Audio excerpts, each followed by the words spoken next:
You're watching Conference USA Baseball on ESPN. Today from Lynchburg, Virginia, Liberty and Western Kentucky, two teams vying for the top spot in Conference USA, play game 2 of their 3-game series.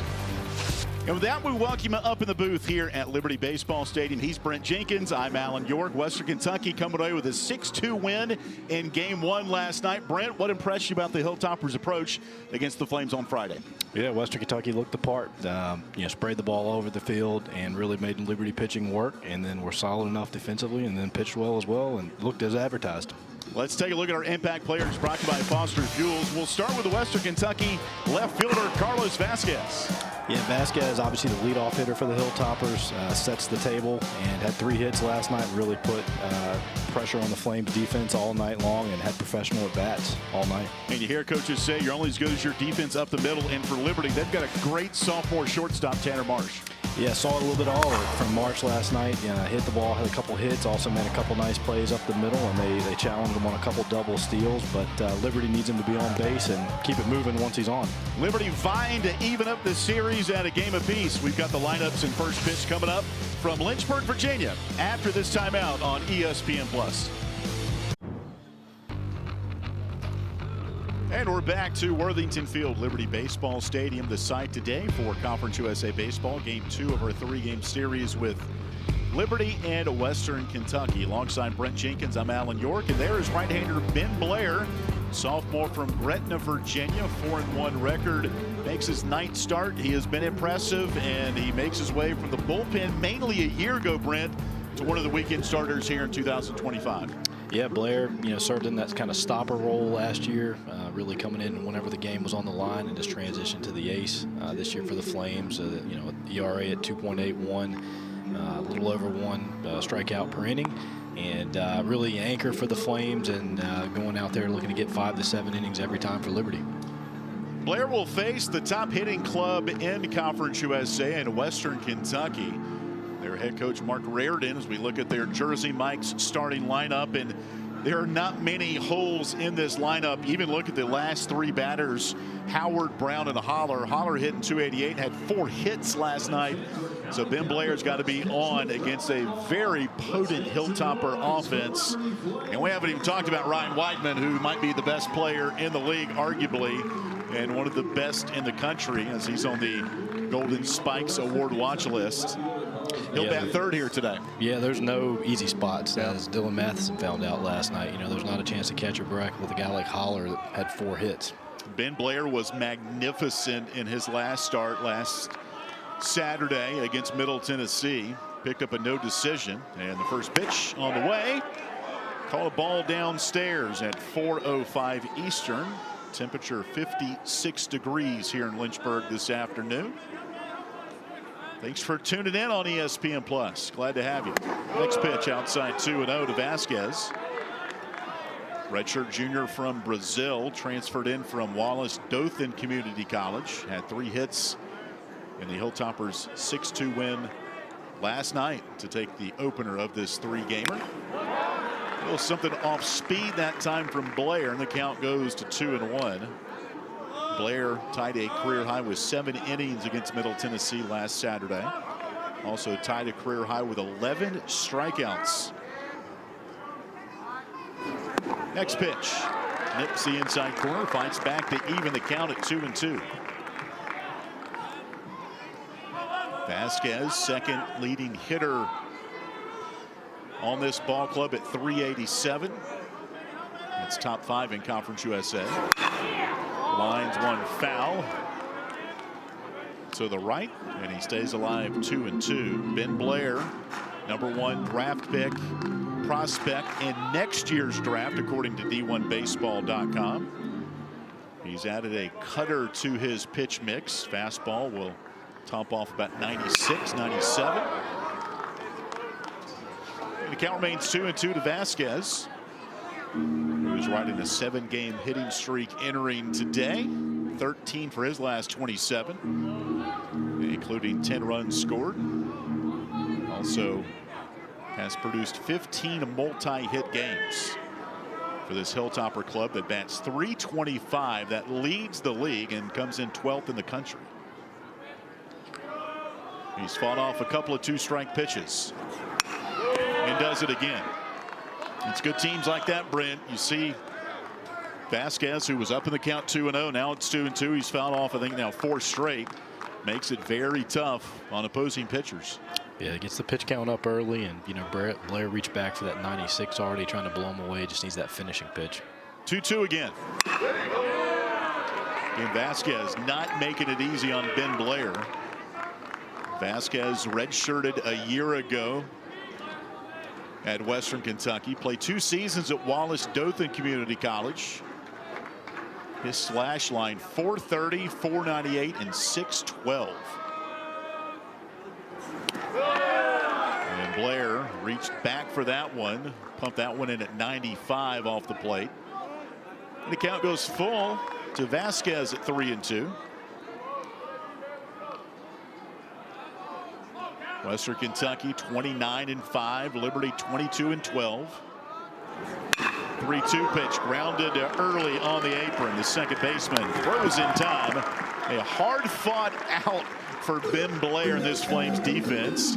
As we take a look around the diamond, Liberty comes in 14th in the country in fielding percentage, #1 in Conference USA, 980. They've got a league low 24 errors. However, they did have 2 last night in the loss to Western Kentucky, Brent. Yeah, both of those, a couple throwing errors, one on the double steal attempt, and then one on kind of a tough play from Marsh. First pitch swinging is Ethan Lazama. Pops out to left. Nick Barone handles that one for out number 2. That's a way to get the pitch count back with a 1-pitch out to Ethan Lazama. Yeah, reminiscent a little bit of last night. Western Kentucky ran Matheson up around 40 in the second inning. He came right back with a 6-pitch third inning, and kind of the same there, except just in the one bat following the other here in the first. Here's junior Ryan Weidman. Out of Marietta, Georgia, and he is worth the price of admission. Transfer in from Georgia Highlands College. 2 hits last night, and he leads the team in a number of categories, if not most of them. He is an outstanding talent. Here's the 0-1. Takes outside 1-1. Team high in batting average, RBIs, home runs, stolen bases, triples, hits, slugging, on base, runs, doubles. And it doesn't stop there with Ryan Weidman. 2 for 5 last night. And great plate discipline there. You can tell on that take it's 2-1. And not only team leading, but leading the conference in a lot of those categories as No well. doubt. And in the nation in a couple of those categories as well. Another great JUCO find. One of the best in the country, the 2-1. Tapper left side. The count goes to 2-2 to Weidman. He is the number 4 draft prospect according to D1Baseball.com. Perfect game midseason All-American, D1 Baseball midseason All-American, Golden Spikes Award midseason watch list. That goes out to the best player in college baseball. Count remains 2-2. Before getting to Bowling Green, which is where Western Kentucky is, he spent 2 seasons at Georgia Highlands College. First team All-American a year ago. 2-2. Oh, swing and a miss. Got him with the slider. And a big strikeout there for Ben Blair as the Hilltoppers go 1-2-3 the top half of the first. No score. Liberty coming up from Lynchburg. Bottom half of the first we go from Lynchburg, Virginia, alongside Brent Jenkins. I'm Alan York. Here's a look at the starting pitcher for Western Kentucky, right-hander Dawson Hall. Homegrown product, went to Bowling Green High School, where the Western Kentucky campus is. And we have a lot to unpack with Dawson Hall as he makes his 3rd start of the season. They shut him down towards the tail end of last year. And some bone spurs shaved down from his right arm. And we'll talk more about Dawson Hall as we move on. Here's the Jersey Mike's batting order for Liberty. Cal Early, second baseman, has been a pleasant surprise last month or so of the season, batting .330. And some new insertions into the lineup: Anderson Folk and Tucker Moore. Both of those guys did not play last night. Here's first pitch into Early. Takes it for a strike, and the count 0-1. Cal Early, freshman from Midlothian, Virginia, James River High School. Did not win the second base starting job out of the gate, but has since taken it over the last month or so. Comes in with a 7-game hitting streak. He might extend it to 8, and he will. Bang, bang play as Holler at second base charged that one and made that one a little bit closer than what it looked like when Early was out of the box. Yeah, you know, just kind of got on top of it a little bit, but perfect placement there. And obviously Early runs well and beat it out, and the Flames have the leadoff runner on and looking to put some pressure on and play from ahead today. Maybe. So Cal Early extends his hitting streak to 8 games. Now reached base in 24 straight. Here comes Tanner Marsh, sophomore from Asheboro, North Carolina.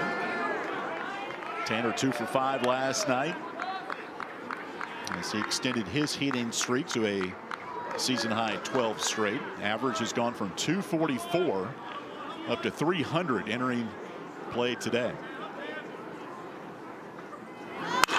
This one's roped into left field. That'll be a base hit.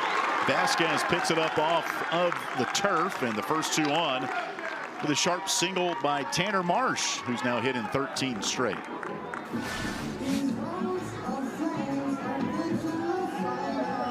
So we can get another look at that replay there. And now the heart of the lineup coming up for Liberty. Jackson Sorensen, Nick Barone on deck. As Dawson Hall, the right-hander, pitching with some traffic on the bases now. This one's hit to Holler. Throws to short. Howard the relay. In time, double play. That's the 28th turned by Western Kentucky. And just like that, Brent, the rally is simmered a bit now by the Hilltoppers defensively as we take a look at their defensive lineup.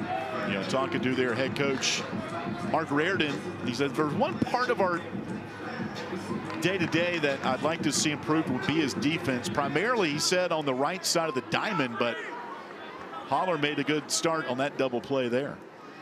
Yeah, the right side had struggled a little bit coming into this game, but they made a lot of good plays last night. Both second and particularly Hayes at first had some good scoops and, you know, showed some nimbleness off and around the bag at some key spots. And here's where Liberty struggled yesterday. Runners in scoring position and with 2 outs. Liberty last night 1 of 11 batting with 2 outs and 2 for 10 with runners in scoring position. Left fielder Nick Barone at the plate. He was 0 for 5 last night. Opportunity here to score early, but we'll need a base hit to do it. 1-1, swing and a miss. The count goes to 1-2 to Nick Barone, the cleanup batter, junior from Montoursville, Pennsylvania. After starting his career at West Virginia, he's now a Liberty Flame. 1-2 from Hall. Swing and a miss. Very identical ending to this half inning like Ben Blair had against the Hilltoppers in the top of the first. Flames strand 1, no score going to the second. Welcome back to Lynchburg, Virginia, Liberty Baseball Stadium, the site today for Liberty Baseball and Western Kentucky. Look at the graphic we have here. Their head coach, the Hilltoppers, Mark Reardon, in his 3rd season. Look at what he's done here, Brent Jenkins. 33 wins in year 1, 36 in year 2, and right on the verge, the precipice of a 3rd straight 30-win season. Really enjoyed catching up with Mark Reardon earlier this week. He is the right man for that job at Western Kentucky, no doubt about it. Yeah, he's built it, you know, from it was really down in the doldrums, and he's built it back up with a mix of JUCO, portal, and high school kids, and really done incredibly well in the portal. And, you know, 30 wins each year in building, and probably going to push for 40 this year.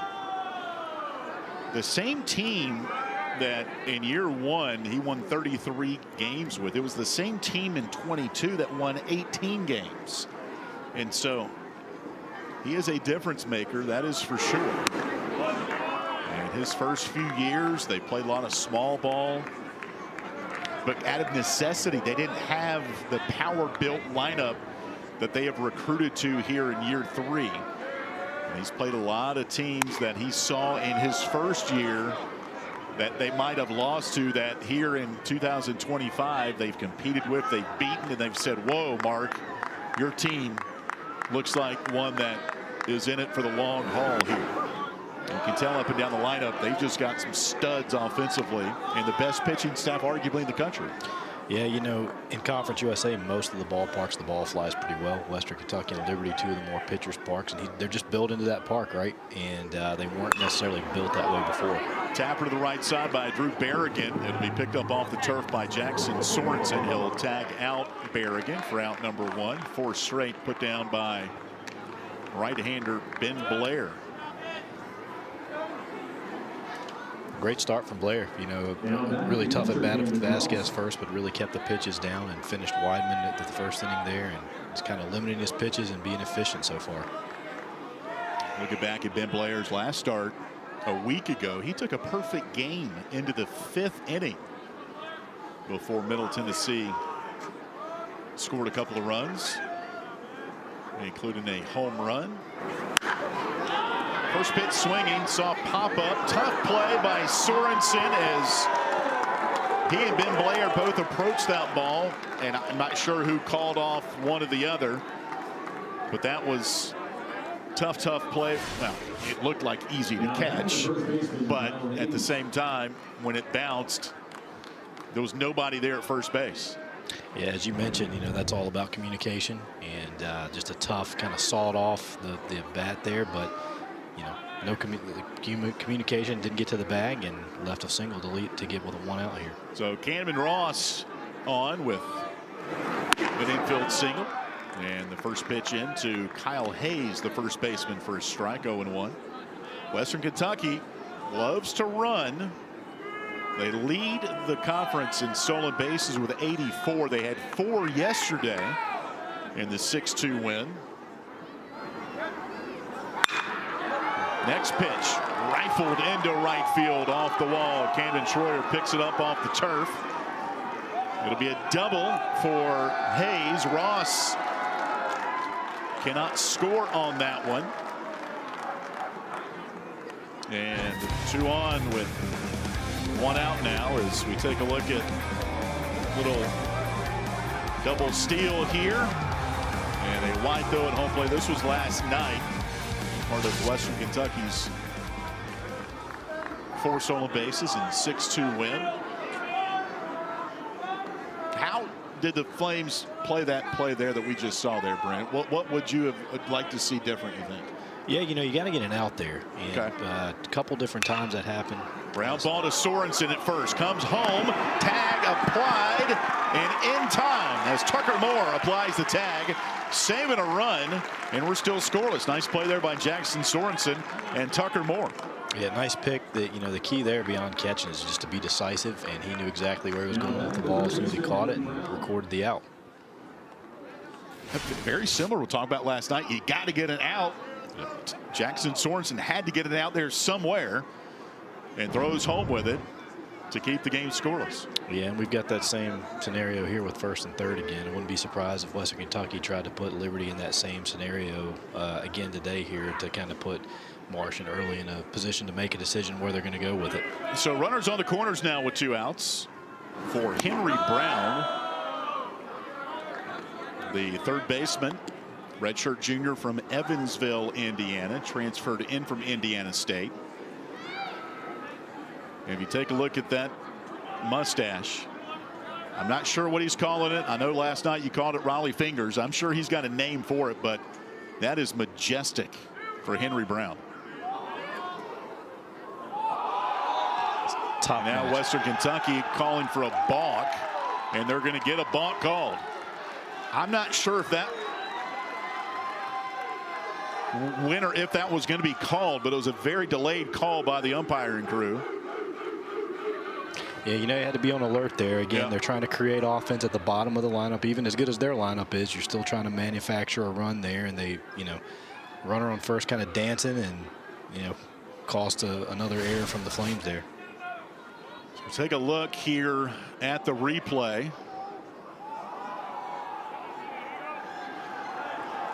And it just was a very unique, you heard the crescendo from the bench first, and all of a sudden, oh, okay, let's call a ball. Not saying it was the wrong call, but it just the way it happened seemed very unconventional. Yeah, I'm not sure if they called that on Moore because he kind of stepped out without calling time from behind the plate. And it could have been on Moore, actually. When he, you know, he saw the runner kind of breaking off and was trying to get Blair's attention. So the 2-0 to Brown. Takes a strike at the knees. It's 1-0 to Western Kentucky.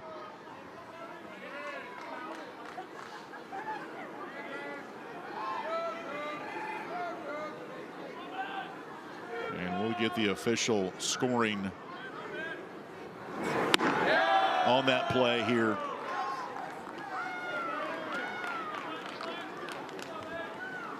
Runner at second base is Reed Howard. Reached on a fielder's choice. And it officially will be called a balk. And 3-1 pitch taken inside for Brown. He will walk. And I'll bring up Austin Holler, who had a 4-hit night last night. And a fortuitous bounce off one off the bag, Brent. Yeah, that was a key play in the game. You know, the Flames had him shifted perfectly, and just an unfortunate break there for Liberty where the ball hit the bag and led to a run. And the next two hits, sharp singles. And the fourth hit there. And like Reed Howard, or Henry Brown, pardon me, Austin Holler, also with one of those handlebar mustaches. Rocking the mustaches at the bottom here. Yep. So 2 on, 1 in for Western here in the top of the second. Austin Holler, the second baseman. At the plate, and he takes outside, ball 1. Holler, a senior out of La Mirada, California. Transferred in from Santa Ana College. 1-0 from Blair. Chopper up the middle. Tanner Marsh wins the race to the bag and beats Henry Brown there. 1 in, 2 left on for Western Kentucky. Bottom of the second coming up. Hilltoppers in front. Today's broadcast of Conference USA Baseball on ESPN is presented by Foster Fuels, Turn Up the Heat, and by Carter Bank and Trust, member FDIC. Alongside Brent Jenkins, I'm Alan York. 1-0 to Western Kentucky. Middle game of our 3-game series with the Hilltoppers and the Flames. Kyle Hayes scored after a double. He was at third. A balk was called, and we think it might have been called on the catcher, Tucker Moore. He stood up and did not call time. That's what we're thinking. Just don't have clarification quite yet on that. Yeah, that's the only thing I can see. I didn't see Blair do anything, you know, out of the ordinary there. And obviously the balk goes to the pitcher in that scenario, but I don't think there was anything he did. He wasn't even aware that the runner was kind of dancing off. He kind of had his back turned, but make no mistake. I mean, that's intentional. Western Kentucky trying to create a run there at the bottom and put pressure on Liberty again. 0-1 pitch to Camden Troyer, popped up into left. Lazy fly ball for Vasquez to make the play. They kind of pulled off a little bit there and just kind of floated it to the outfield. Western Kentucky comes in 7-3. Conference USA second place team. As we look at Landon Seeley and what he did last night. Batting now for the Flames. Seeley 2 for 3 last night. Don't think this series might mean a little bit more to Landon, freshman from Maysville, Kentucky.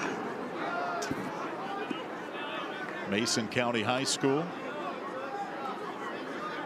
Always like to play good against teams from your state. Yeah, you know, he's had a lot better at bats the last week. They've really worked with him on keeping the ball up the middle and more level, and, you know, just came out of the gate really hot. Again, top 10 player in the state there, and great find for former coach Scott Jackson. I think flipped him from Yale, and yeah, he did. Had a great start to the year, and then kind of the normal freshman struggles that you go through as the league adjusts, and he's really bounced back strong in the last week. Yeah, you mentioned the Yale verbal commitment. He told us the Bulldogs didn't really have a plan for me after my time at Yale, meaning I want to play pro ball, and they didn't even talk about pro baseball. And he decommitted. And now he's Liberty Flame as he strikes out for out number 2. Second punch out for Dawson Hall. Yeah, nice kind of backdoor little two-seam action on the outside. Just got Seeley frozen there, and good pitch. You know, Hall sets 88 to 91, kind of that sinker slider mix, a little bit of cut or two-seam action, and he's been right in his wheelhouse so far. Two-way for Anderson Folk, the Liberty DH today. Folk hitting 154, 6 for 39. Has not played since April 1st.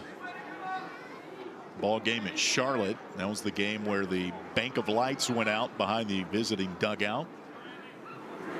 Liberty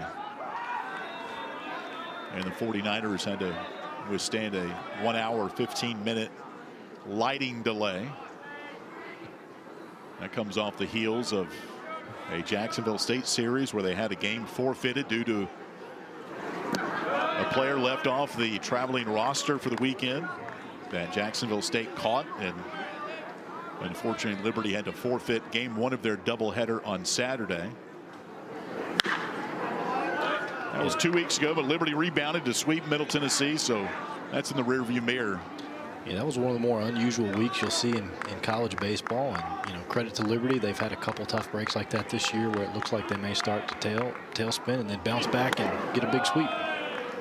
Anderson Folk at the plate, senior from York, South Carolina, transfer in from VCU, where he played for Liberty head coach Bradley LaCroix before Bradley took the Liberty job last offseason when Scott Jackson left to go back to North Carolina as an assistant coach for Scott Forbes.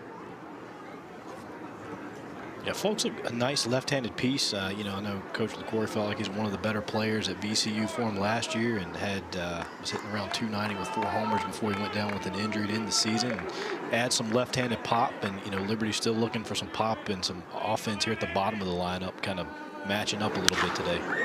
3-2 pitch lifted into left. It's going to hang up, and a nice play by the shortstop Howard to retire the side as the Flames go in order here in the second. Hilltoppers in front, 1-0.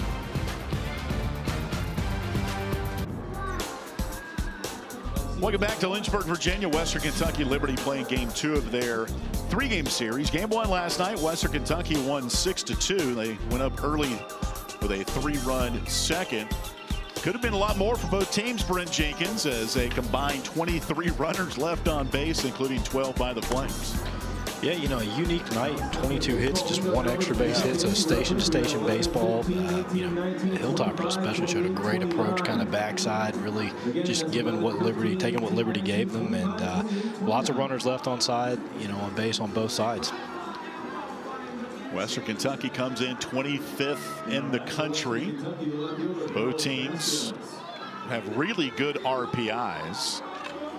Conference USA having a great baseball season from a competitive standpoint. 5 teams in the top 100 in the RPI, including Dallas Baptist, whose RPI sits at 21 entering today. First pitch swinging. Carlos Vasquez, he grounded out to second his first time up. Talk about this Western Kentucky offense, Brent. 325 leads the conference, 12th in the country. They do not waste a swing when they're in that box. They are swinging like it's going to be their last swing of their career. They've had, one of the better team approaches I've seen the last 2 or 3 years, really, as an entire team. They just have a plan and they stick to it, and they just take what you give them. And, Liberty pitched fairly well, missed a few opportunities to really bury them, put them away, but they just take what you give them. Vasquez grounded out to second back in the first. It took a battle, though. He fouled off about 5 or 6 pitches against Ben Blair, who's up to 35 pitches here in the third. 0-2. Ground ball up the middle and a base hit for Vasquez. Leadoff batter aboard for the first time. Yeah, Hilltoppers turn the lineup over, and Vasquez setting the table again for Western Kentucky. And of course, that means you've got the heart of the order here, which is several lefties to go along with Weidman, really, to try to get him home. Yeah, talk a little bit more about the RPI. Liberty did not lose or gain any ground with the loss last night. They sit at 51, while the Hilltoppers went from 42 to 37 in the updated RPI totals, and it fluctuates day to day. Pitch popped out foul by Ethan Lozama. He popped out to left his first time up. Senior from Guam, transferred in from Gulf State Community College. Yeah, nice quad 2 win for Western Kentucky last night. Road quad 2 win, which is always going to bump you up if you win those quad 1 and 2 games, particularly on the road. You're going to get a bump every time. One pitch falls low, 1-1 the count. And the league as a whole, still sitting right behind the Power 4 conferences and really within staring distance of the Big Ten, which is no small feat. The top mid-major, and again, what a team like Louisiana Tech, who's historically been relevant, sitting around 105, and they'll be back in that top 60 soon as well. And the conference standings right now, Louisiana Tech at 7-2. They've won 5 in a row. This Western Kentucky club in second place at 7-3. And then after that, there's a log jam, 1, 2, 3 of 6 teams within 2 losses of each other in the league standings. Yeah, not much separation there. A lot of good teams with talent. It just depends on who's playing where, right? Who's at home, who's on the road. Everyone generally plays better at home. There's a pitch lifted down the right field line, twisting foul. Count will go to 2-2. There's the standings. Yeah, really everyone's having a good year. Sam Houston State's having a down year, after a really good year last year. Middle Tennessee's kind of a little down this year, but they've been, kind of a solid team. But other than that, everyone's having a pretty good year. Kennesaw State kind of battling around 500 there, but that's a quality program. Made some noise in a regional last year. 2-2 to Lozama. Stays alive on that 94-mile-an-hour fastball. Liberty, when it's all said and done, will host the conference tournament coming up in May.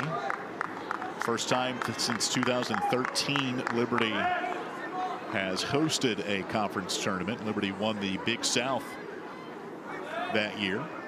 Tournament starts May 21st. 2-2 pitch. Lozama pops it up into left. Barone charges in to make the play. Route number 1. That 2013 tournament was a fun one for Liberty. Remember that back in the day? I remember that was one of the years where even that point of the year, still very cold that week. And Liberty finally was able to get to Coastal there, who had been a nemesis for a long time. And then I think that was the year they beat 51-win Campbell team in the championship, and then Campbell was left out. Yeah, Liberty had to beat Coastal twice and did beat Campbell. It was on a Sunday afternoon. I always enjoy telling the story. Liberty was the visiting team for that game, so they had to use the first base dugout, which was odd for them, playing for the championship in their ballpark as the visiting team out of the first base dugout. Weidman lines to right, a base hit. Vasquez making the turn. He's going to third. The throw in from Troyer is going to be late. And Ryan Weidman going the other way. He just is a hitting machine. That's more of the same from Weidman. You know, I don't know that I don't think he's pulled a ball yet in the series. He's went up the middle and right every single at bat, and he's been rewarded for it. And solid contact too. These are not cheap base hits. Team leading 16th double for Weidman.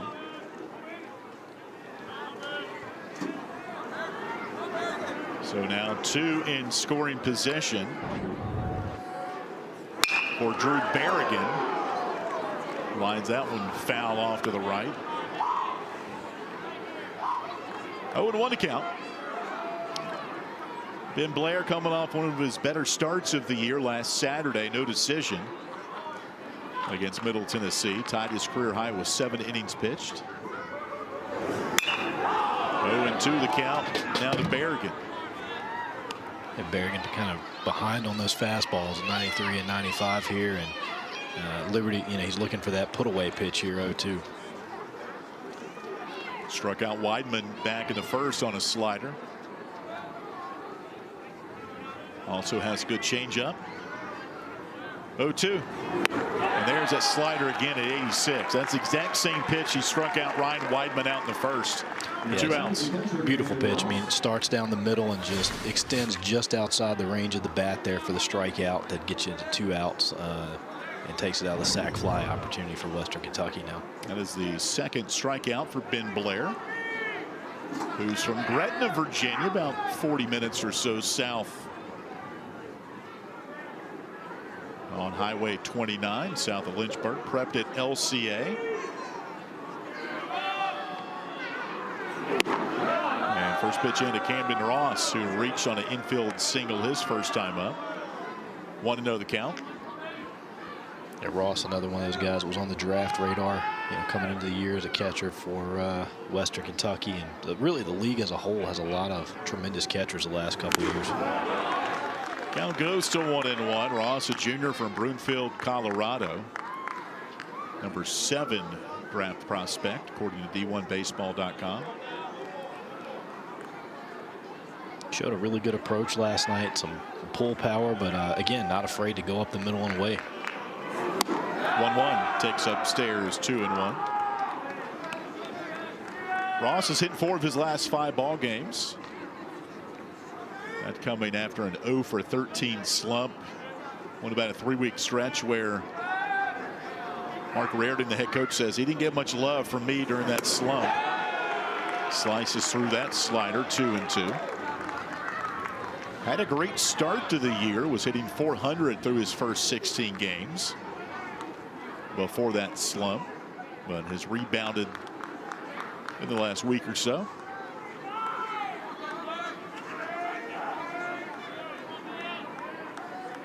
Two. Fought off that one. Count stays right there.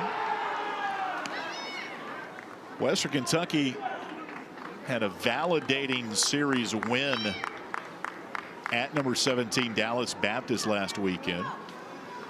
And Mark Reardon, the head coach, said Camden Ross, who's batting now, was our best hitter in that series down at DBU, where they won the first 2 games. 2-2. Grounded right side. Sorensen bobbles it, but right at the bag. And he'll tag it for out number 3. So Ben Blair strands a couple in scoring position as we go to the bottom of the 3rd. 1-0 Hilltoppers. 1-0 Western Kentucky here at Liberty. Game 2 of our 3-game series over the weekend with Brent Jenkins. I'm Alan York. There's Sparky, the Liberty mascot. He's at all of the sporting events, entertaining the fans and the fans at home watching right now. There's Dawson Hall, the right-hander out of Bowling Green, Kentucky. He is the reigning Conference USA Pitcher of the Week.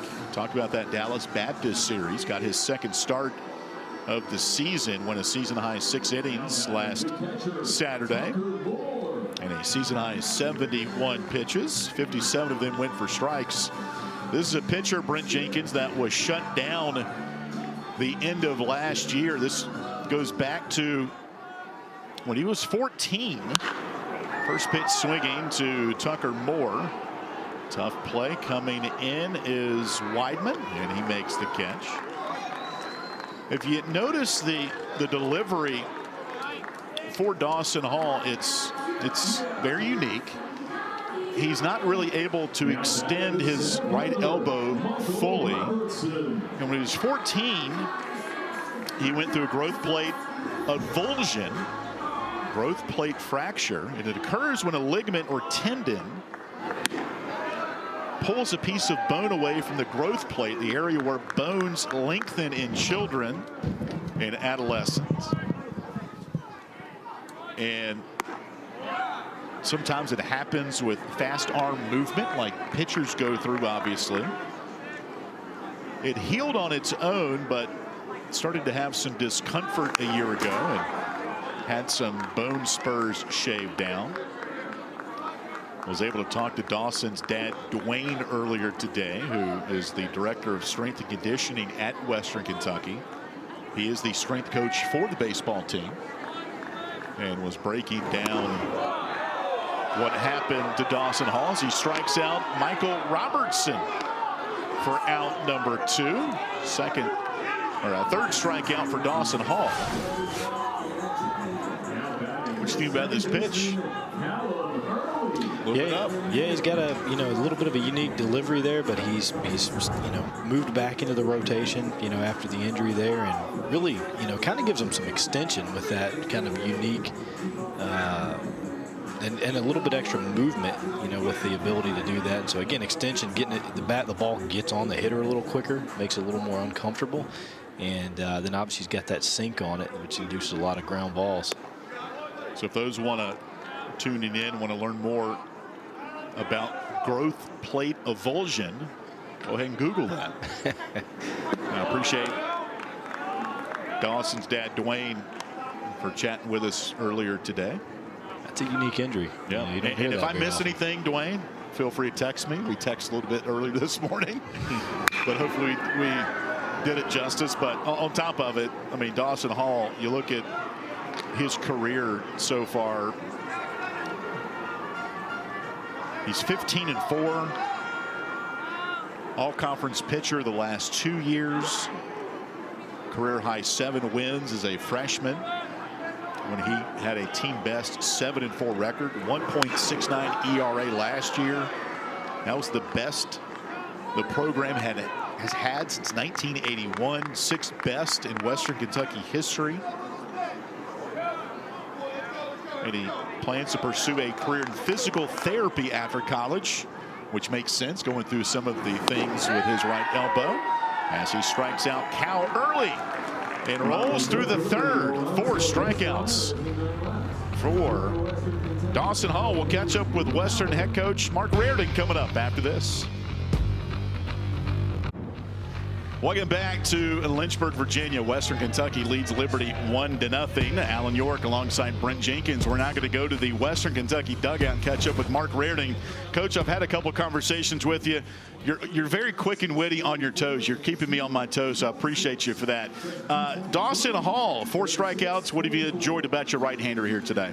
Throwing a lot of strikes, using his defense, keeping his pitch count down, getting us back in the dugout right now, using the big field, just being Dawson Hall right now and not giving him any freebies, the walks and things of that nature. Hey, Coach, Brent here. Hey, you got to talk a little bit about the approach. Lots of balls opposite field backside the last couple nights, kind of fitting the bill coming in. It's been pretty impressive to watch quality at bats. You got to be pleased with that. Well, right now it's just that the ball's getting on us. He's got a lot of run on his ball, and he's quick to the plate. It's not like he's quick pitching us, but he's quick to the plate. He's got a lot behind his ball, and it's just that it's running in on us. So there's a lot coming at us right now, and we're just not getting the barrel out yet. So some of that's good and some of that's accidental, to be honest with you. All right, Coach, appreciate the time. Look forward to catching up with you tomorrow. Absolutely. Thanks, guys. All right, Mark Reardon, the third-year head coach at Western Kentucky. Really enjoyed learning about his career, Brent, that it's blue-collar He grew up in Iowa and spent most of his career coaching at the JUCO level. He's got 98 wins in his third year at Western Kentucky, 1,032 career wins. He spent 20 years as the head coach at Iowa Western Community College, where he won 3 JUCO Division I national championships. And he joked with us earlier this week. He's like, Iowa. He goes, I'm not knocking Iowa, but we're beating teams out of Texas and out of Florida. We're in Iowa. He goes, if we can do it in Iowa, we can do it anywhere. Great baseball man, Mark Reardon. Yeah, those are two of the better, JUCO recruiting grounds. Iowa Western, Iowa Central there in for the mid-majors especially. You see a lot of quality players. Liberty's had several players come out of those schools the last couple of years. 2-2 the count to Kyle Hayes, who is 1 for 1. Pops the 2-2 pitch up into shallow center. Tanner Marsh, the shortstop, makes the catch for out number 1. We're talking about Mark Reardon, and he was telling us about, winning with maybe talent, that he goes, we're halves now. We're not have-nots. We're up to halves.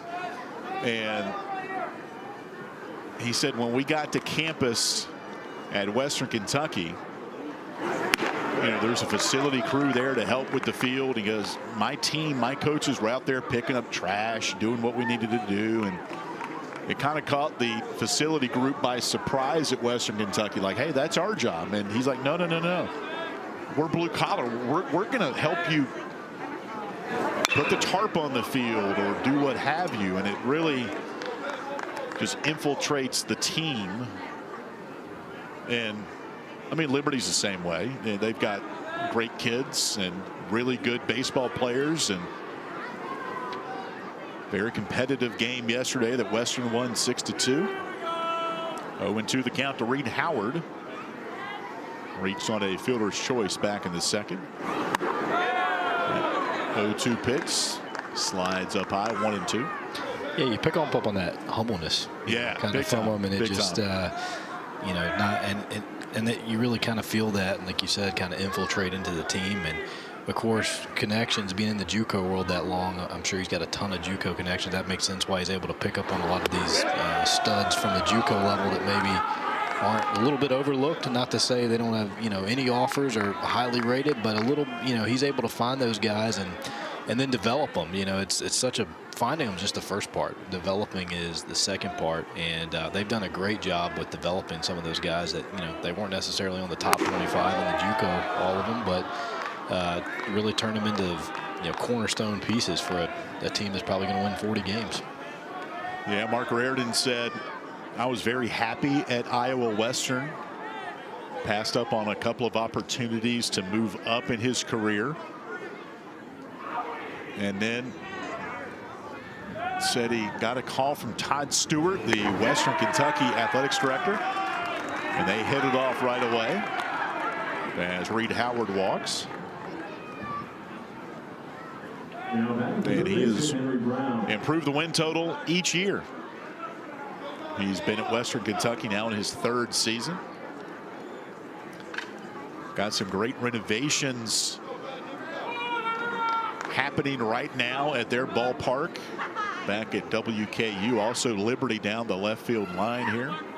Soon to be opened Player Performance Center. Very similar to what Western Kentucky is building right beside their football stadium. They've got a brand new 100 field covered indoor football facility that will be available for baseball if they need to use it. Also baseball getting connected to that building, new weight room, player lounge, all those amenities that student athletes look for now in this day and age of college athletics, Brent, that continues to change second to second. There's a look at the Liberty pitching lab and Player Performance Center. Yeah, as you know, just a quality stadium is just the beginning anymore. You know, there's so many performance elements to it, and the pitching lab is kind of the latest thing to take college baseball, and that's a huge commitment from Liberty to, you know, it's kind of been talked about the last couple of years. You're starting to see it, you know, come to life down there, and that'll be a key recruiting tool, particularly for pitching coach Andrew C.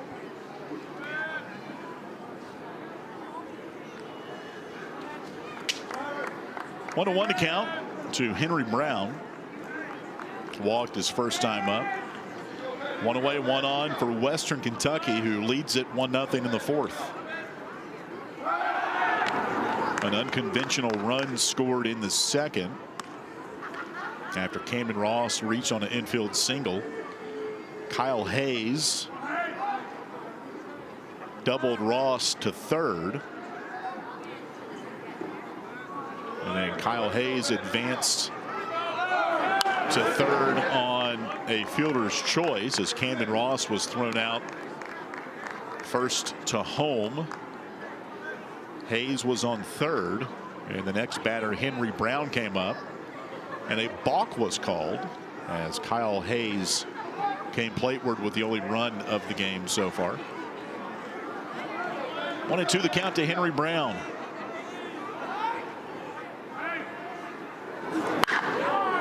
Lines this one past the dive of Landon Seeley. He just missed that one. A sharp single for Henry Brown out of the 8th spot. Moves Reed Howard up to second. Yeah, the Hilltoppers continue to do damage out of the bottom of the order, and that was kind of hooked down into the corner. Got the bat head out front. Haven't seen a lot of action, pull action from either team the last couple nights. Yep. And one of the few times I've given Barone some action. As you can see, Liberty's kind of shifted. Some of that's with the wind. Obviously, the wind usually blowing out here in Lynchburg, but keeping Barone awake down there. So 2 on at first and second for Austin Holler, who had 4 hits last night. Takes down low for ball 1. Dennis Mishaw Jr. calling the balls and strikes today. Travis Godek at third. Brian Clark is the first base umpire. 1-0. Outside 2-0. Blair approaching 70 pitches here, so he's probably got somewhere in the neighborhood of 20 to 25 left, maybe 30. So you're trying to get through that 5-6 innings to get it to the bullpen. Yeah, it's a good point. 98 pitches for Blair last Saturday. The 2-0. This one's lined up the box. That'll fall in for a base hit. Rounding third coming in is Howard. He'll score to make it 2-0. Austin Holler, his 5th hit out of the 9 spot in this series. Drives in his 9th run of the year.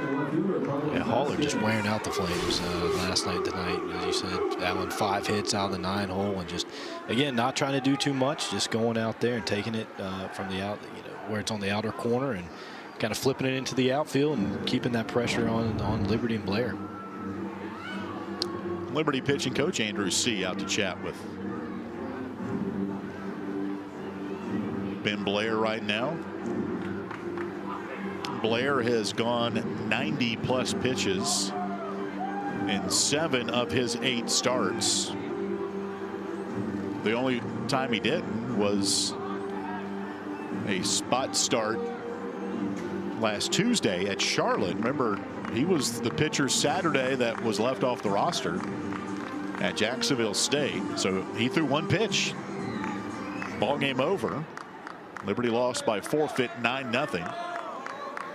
That's a unique deal in forfeits. It's 9. I don't know how they came up with 9-0, but that's what it is. Stats really don't count. The score does. As Carlos Vasquez pops out to center. Robertson back to make the grab. Yeah, unique circumstance last week, or week before last altogether. Basically the spot start at Charlotte kind of being like a side day, to get an inning in. Bullpen day, yeah. Yep, just a natural day, but give him a little bit of work, keep him keep him sharp. Otherwise you'd go 2 weeks between starts. Number 2 batter Ethan Lozama, senior from Guam, at the plate. He's 0 for 2, popped out to left both times.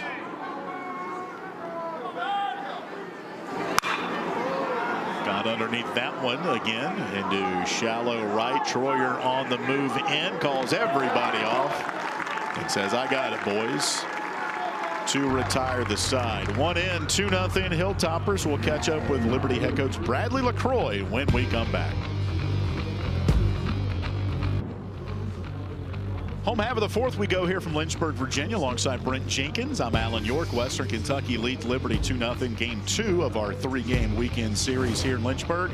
Heading down to the third base dugout. Catch up with Liberty head coach Bradley LaCroix. Coach, want to go back to the second inning. Balk called. What explanation did you get on the Hilltoppers' first run? Yeah, they said he started his motion before he stepped off. So if he did, it's a balk. Yep. You know, I'm not sure. I'll have to watch the video, the replay, to see if he did. But you know, unique play they ran. We talked about it before the game. Obviously, they sped us up a little bit and they got them a run. Okay. Yeah, hey coach, what do you want to see, you know, from the lineup here approach-wise? Obviously, Hall's been pretty efficient so far and got to get on the board. Yeah, we've got to do a better job of being on time for our fastball, and then also with left-handed hitters, we got to stay on the ball with the ball running away from us. All right, Coach, appreciate the time. We'll catch up tomorrow. All right, thanks. That's Bradley LaCroix. Ground ball to third. Taylor Marsh grounds out to Brown. 1 pitch, 1 out for Dawson Hall here in the fourth. As his pitch count goes to 39.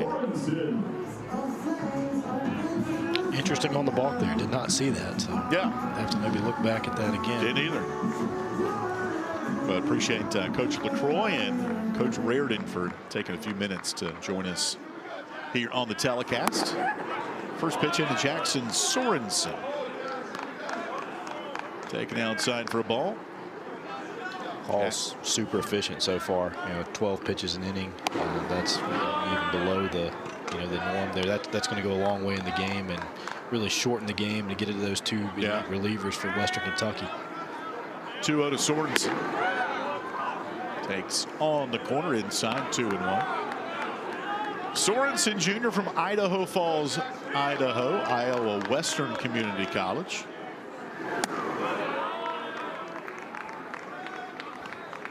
Speaking of Iowa community college players, Yep. a lot of talent there. Which is where Mark Reardon used to coach. And this one's tagged foul.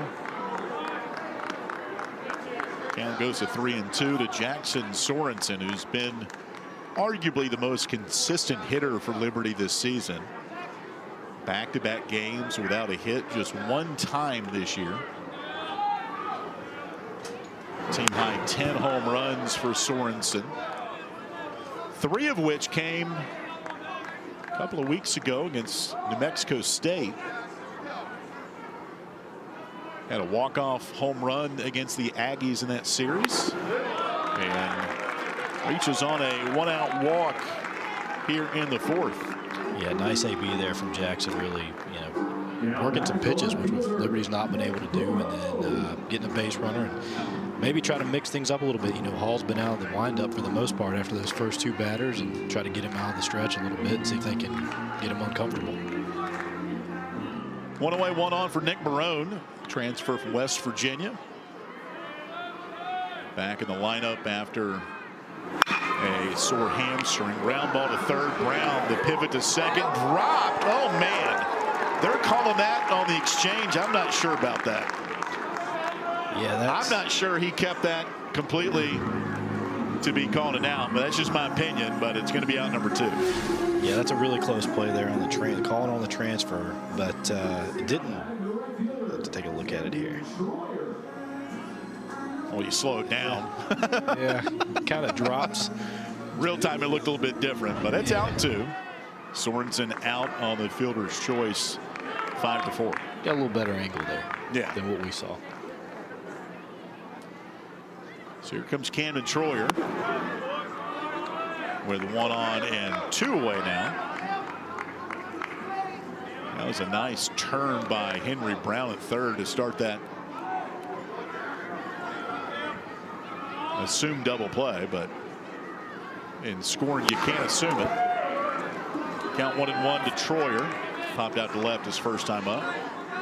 Good footwork there by Brown. You know, that ball can kind of eat up. You got to make a decision quick, and good positioning, and he did that a couple times last night as well.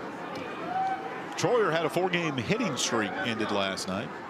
He was 0 for 3.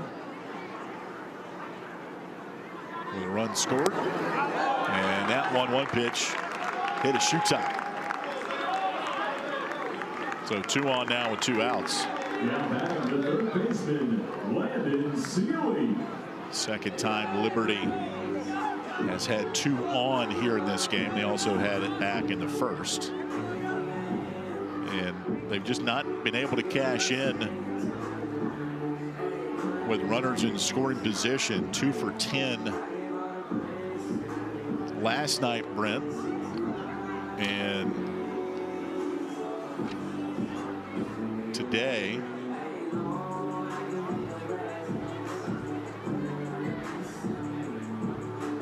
hold tight, 0 for 2. Yeah, key spot early here. You know, not able to get those runs home early in the first inning with some pressure on, and 2 on, which again, not had many opportunities last night or today thus far, and you got to start scratching on there. But you saw it there. You know, look a little not stuff quite not the same there out the stretch here. Led the hits batsman, and Seeley, you know, right on right. We'll see what happens here. Seeley, a couple of hits last night and an RBI. He's hit 6 of his last 8 ball games. Number 1 impact freshman in the conference according to D1 Baseball.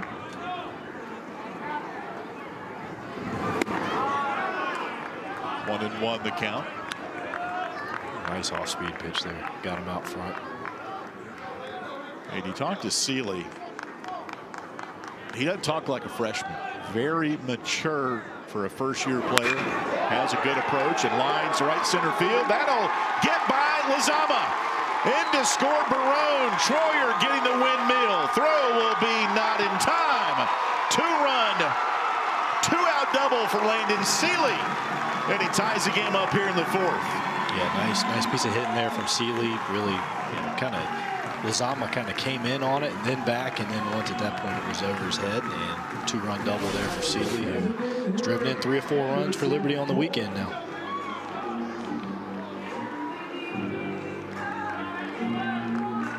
So we talked about Flames not able to cash in.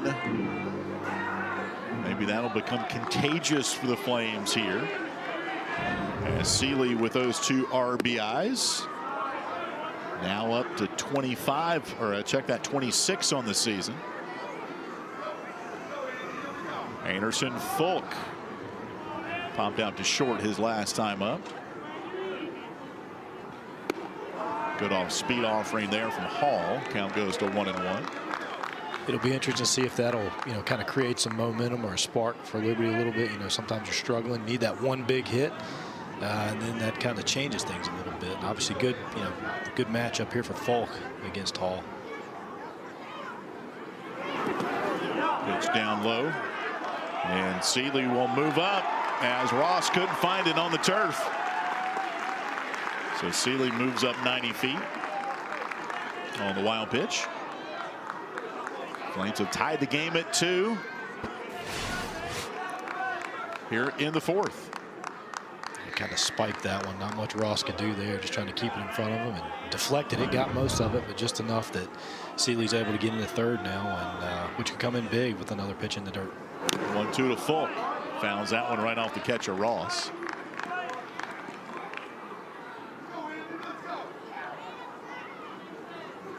This Western Kentucky pitching staff leads the country in ERA, coming in with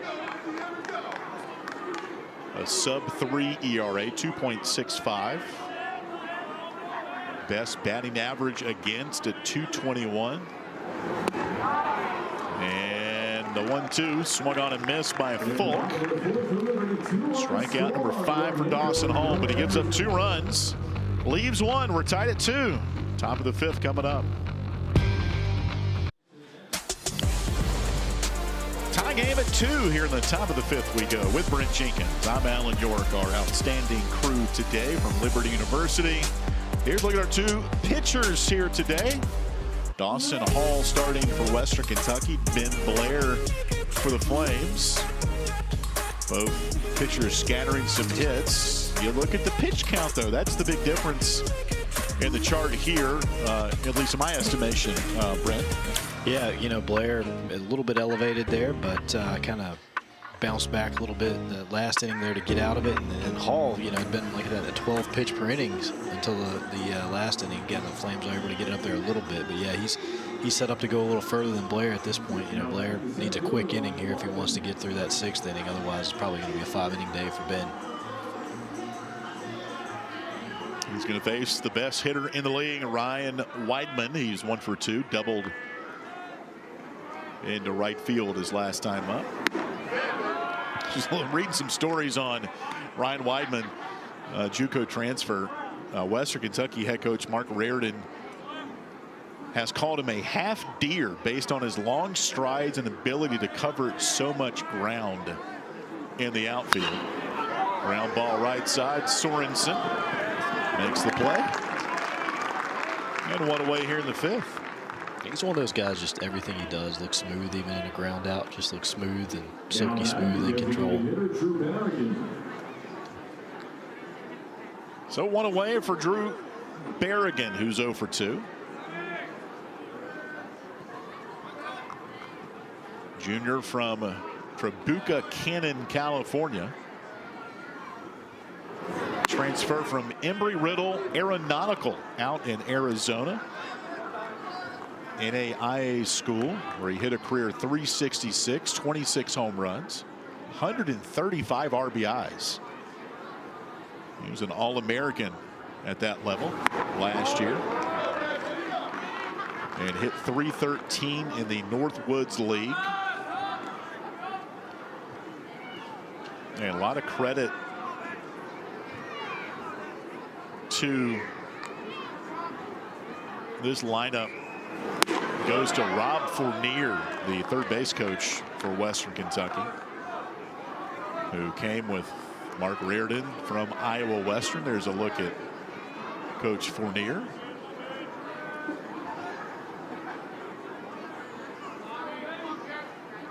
One, two.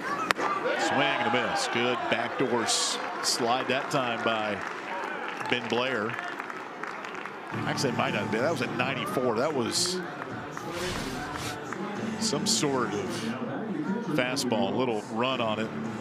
Yeah, maybe a 2-seam run a bit, but that's one of the few pitches they've really chased, you know, out of the zone the last couple, particularly with 2 strikes.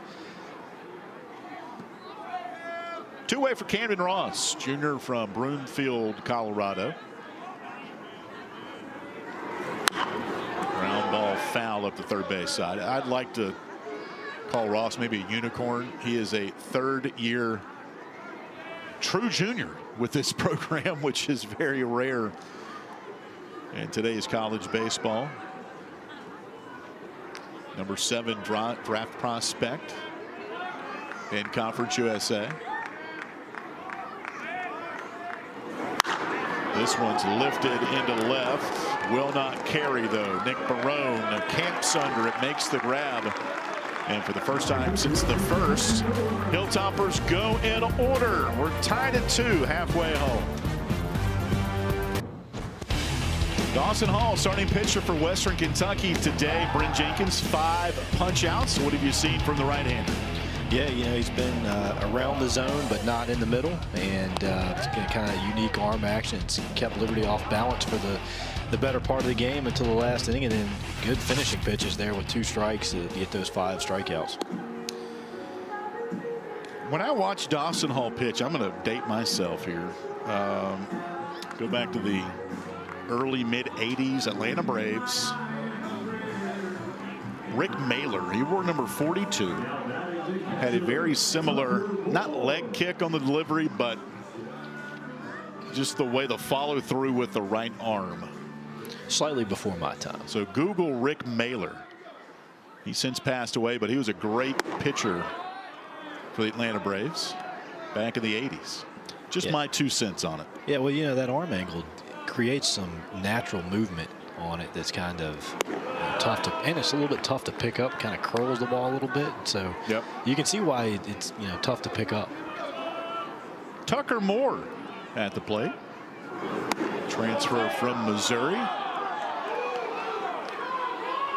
where he was recruited as a catcher, but played in the outfield for the Tigers before transferring to Liberty.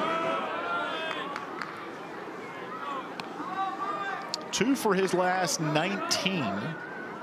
Slumping a bit last couple of weeks. Seth Christmas got some playing time and had a great series with Middle Tennessee last week. Had a walk-off home run. Had 2 home runs in that series. Tucker Moore now 0 for 2. 6 strikeout for Dawson Hall. It was a nice pitch. He's really keeping the ball down, particularly with 2 strikes, and got that sink on there, just kind of running in and recording another strikeout.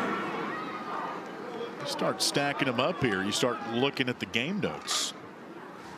Career high is 7. So it's a season high strikeouts right now for Dawson Hall. Ground ball right side. Hayes off the turf. Makes the play out, number 2. So 6 strikeouts for Dawson Hall, the Conference USA Pitcher of the Week.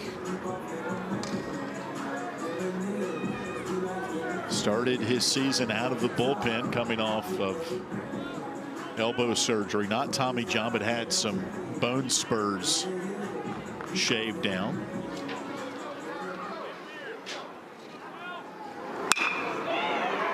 There's a pitch lined into the left. On the move, Vasquez makes the play to retire the side. Flames go in order in the 5th. Top of the 6th coming up. A good one here in Lynchburg, tied at 2. 2-2 ball game, top of the 6th here from Lynchburg, Virginia, with Brent Jenkins and our crew. I'm Alan York. Talk a little bit about the RPI, Brent, which is a measurement that the selection committee kind of looks at to see where, not just selection committee, but you can see kind of where teams are as far as their schedule, quad wins, that type of thing. The net is kind of the equivalent in basketball, but they still use the RPI in baseball. And you see the current ones right there. 5 in the top 100. Liberty at 51. Theirs didn't fluctuate with the loss last night, but Western went up from 42 to 37. And it's important to note Liberty has more work to be done in league play. They've wiped them out with the ACC. Wins over Wake, Virginia, Duke, NC State. Midweek, they've handled business against those power conference teams. And that's why Liberty has a strength of schedule of 90. Now it's kind of reversed for Western Kentucky. Their strength of schedule is 229. Although the RPI is sitting pretty right now. A lot has to do with the series win over Dallas Baptist last week. And played Vanderbilt pretty tough in a loss as well in the midweek. Yes, kind of 2 different approaches. Liberty playing a really ton of quad 1 and quad 2 games and really been able to juice it up even with a few more losses on the overall record. Western Kentucky, in Kentucky probably doesn't have, as access to as many ACC or SEC teams close by in those midweek games. So playing a few more quad 4 games, but 24-0 in those quad 4 games. So they're just destroying those quad 4 games. Right. And that's what you're supposed to do. If you're a good team, you're just supposed to eliminate them. And, again, you can't fault them for that. But Liberty trying to take more of that, just stack up the quality wins, and then there's not many chances for teams on there that if you drop a game, it's going to hurt you. Kyle Hayes just strikes out. His 4th punch out for Ben Blair.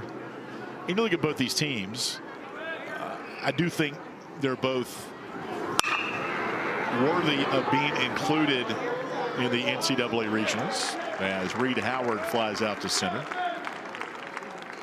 Seeing Western Kentucky for the first time this weekend. Obviously their pitching speaks for itself. Their hitting is outstanding, and for Liberty, getting their weekend rotation kind of ironed out. They've made some changes in the last couple of weeks, inserting Jake Potts into the weekend rotation and moving Josh Swink into the bullpen. He seems to be thriving in that role. Yeah, Western Kentucky is one of the few teams, that has 3 defined starters on the weekend. It's a lot more opening and type starts for teams. That used to just be the midweek, and now it's turned into Sundays too for most teams, including Liberty. And Potts has kind of solidified that, being able to go 3-4 innings the last couple starts, and he's looked good in that role. And the goal is really to get maybe 1.5 times through the order and turn it over to your arms out of the pen. Shout out to Noah Frary, who had the game last night with you. He did some digging earlier this morning with some more stats updated after last night's game. And it's the top 2 pitching staffs in Conference USA, Liberty and Western. Ground ball to Marsh at short. Whoa! Put a star by that one. Tanner Marsh to his right. The pivot and the dart to Sorensen. Out number 3.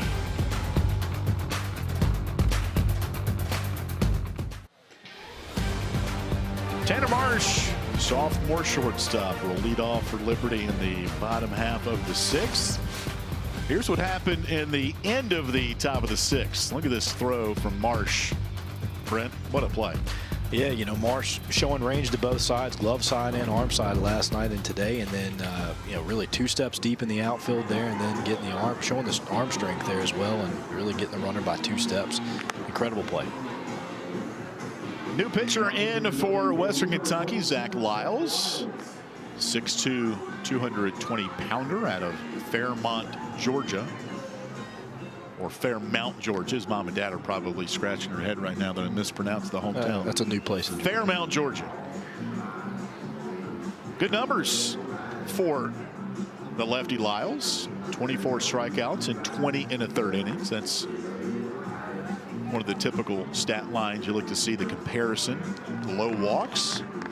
Makes his 14th appearance. We talk about this pitching staff. Leads the country in ERA. The best bullpen in the conference, 3.01 ERA. Now batting the shortstop, Tanner Marsh. And Liberty has the 4th most bullpen innings in Conference USA.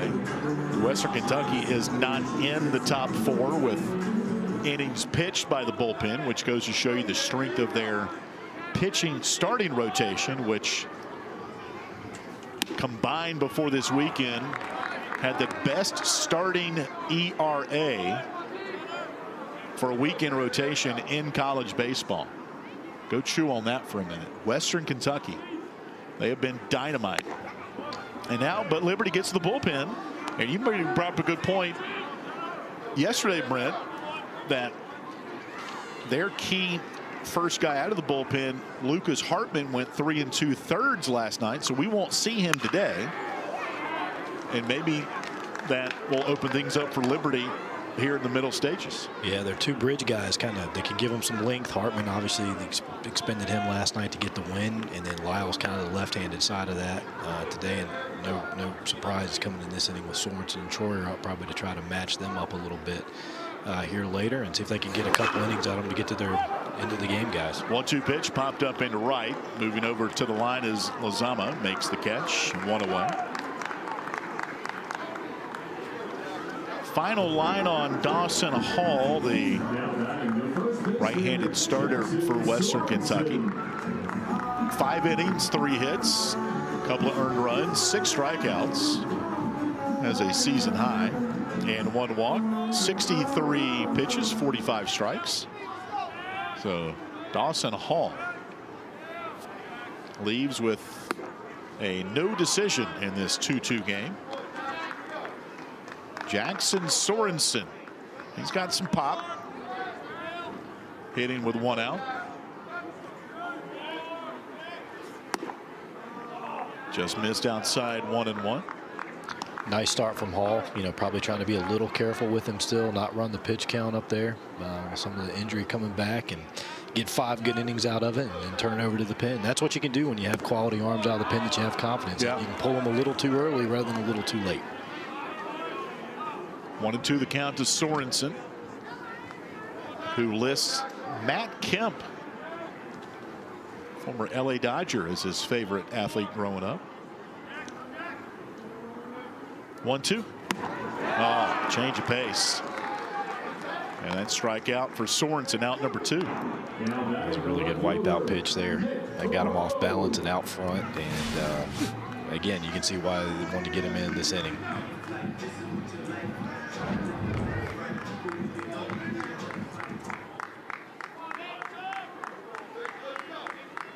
Two away for Nick Barone. 0 for 2. Swing and miss, 0-1 the count. Barone reached on a fielder's choice in the 4th. And scored on Landon Seeley's 2-run double to tie the game. Came with 2 outs. Barone swinging over those offerings right now from Lyles. Those 2 pitches just falling off the table, Brent. Yeah, he's showing some nice off-speed stuff there. Really good bite and just completely dropping through the zone. Fastball low, 1-2 the count. Zach Lyles out of Sonoraville High School. He raked in high school. He had .414 with 8 home runs. Tapper to the left side. Brown, the crow hop. Low throw. Hayes able to take care of it for out number 3. That is 7 straight set down by the Hilltoppers. Still tied at 2 going to the 7th. Time now for our Carter Bank endgame recap. Our scoring started with a balk called on Ben Blair in the 2nd. To make it 1-0, Kyle Hayes would score on the balk. And then fast forward to the 4th. RBI single by Austin Holler out of the 9th spot. Liberty tied the game with a 2-run, 2-out double in its half of the 4th from Landon Seeley. And that's where we are right now. Game tied at 2. Middle game of this 3-game series. The Hilltoppers won game 1 last night 6-2. And our game recap presented by Carter Bank. Western is in their bullpen right now. Liberty still riding Ben Blair, their starter. 6 innings, 4 strikeouts. And he's had a couple of pick-me-ups. He's retired his last 8. And kind of rounding into shape here, Brent, it looks like, after weaving through some turbulence in the first 4 innings. Nothing to make the jet go back to its originating airport, if you know what I mean. Yeah, they didn't have to turn it around and go land back where they just took off from. So, but he's at cruising altitude right now in this 2-2 game.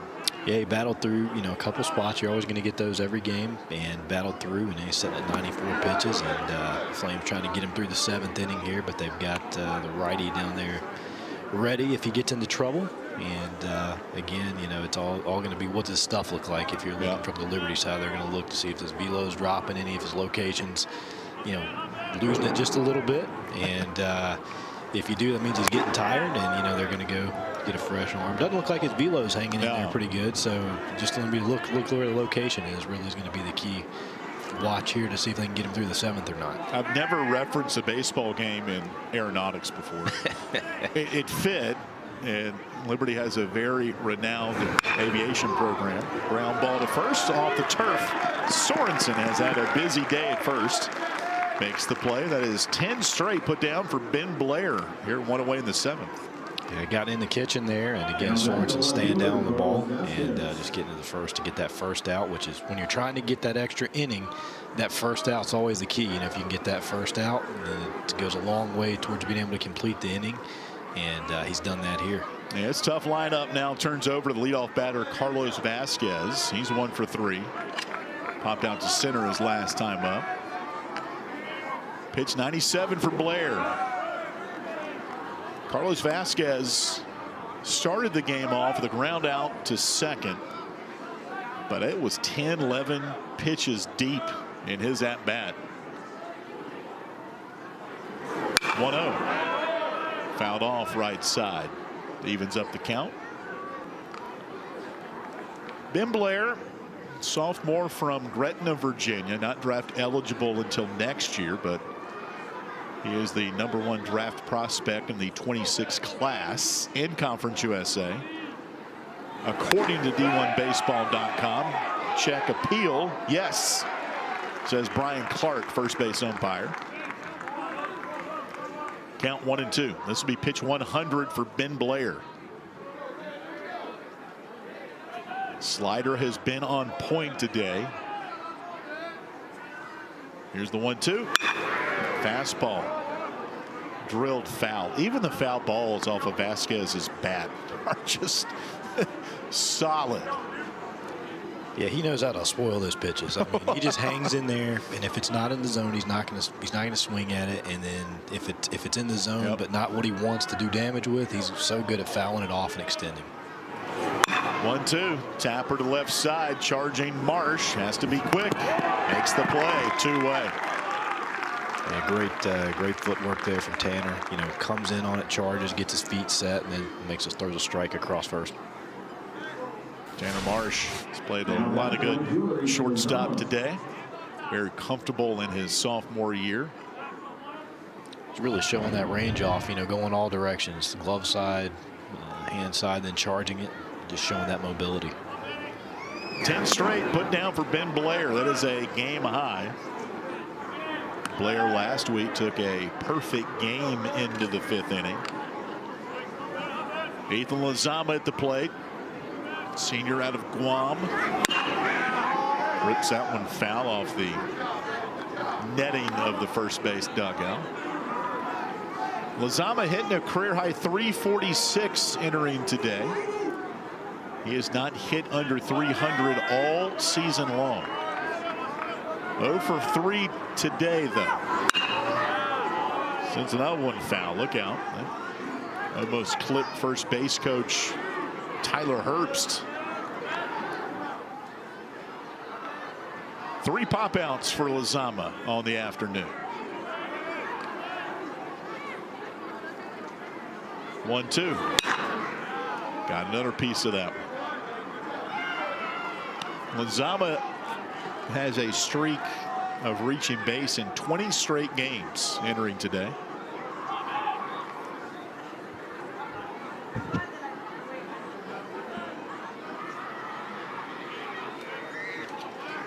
One, 2.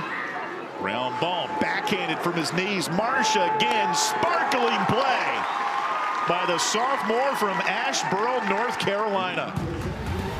The last 2 frames, he has ended them with some nice defense. Stretch time here in the Hill City, Lynchburg, Virginia. Liberty, Western Kentucky tied at 2 alongside Brent Jenkins. I'm Alan York. Got some Cardinal fans in the house. And a lot of red in the building as well. Both Liberty and Western Kentucky feature that red in their uniforms.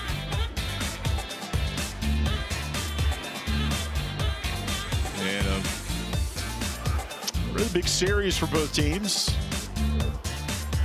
Liberty looking to repeat what it did last weekend with a series win over Middle Tennessee. They swept the Blue Raiders. They'll have to come from behind to do it here in this series, with the Western winning last night 6-2. Cam Detroyers at the plate. He's 0 for 1, hit by a pitch, and scored his last time up and laces that one into right. That'll fall in front of Lozama. Leadoff single for the Flames. They've got the leadoff man aboard for the first time since the first inning. Yeah, Troyer having a great senior season. You know, that's the sign, probably the biggest sign of his offensive progress this year's another left-on-left hit. And not just a hit, but he's had a lot of quality at bats and really driven the ball off of left-handed pitching. And didn't see that at all the last couple of years for Cam. Always been an elite defender with an elite arm, and really has brought the bat that's come around this year. Landon Seeley freshman from Maysville, Kentucky. Takes outside his first at bat against Zach Lyles. Seeley 1 for 2 against Dawson Hall, who started. 2-run double tied us up in the 4th. 1-1 the count. Seeley also a really good pitcher. He can touch the mid-90s with his fastball.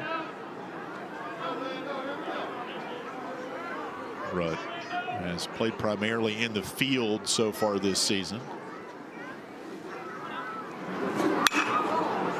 And the bullpen has been really good for Liberty this year. And Bradley LaCroix has talked about wanting to get him and Camden Troyer more opportunities on the mound.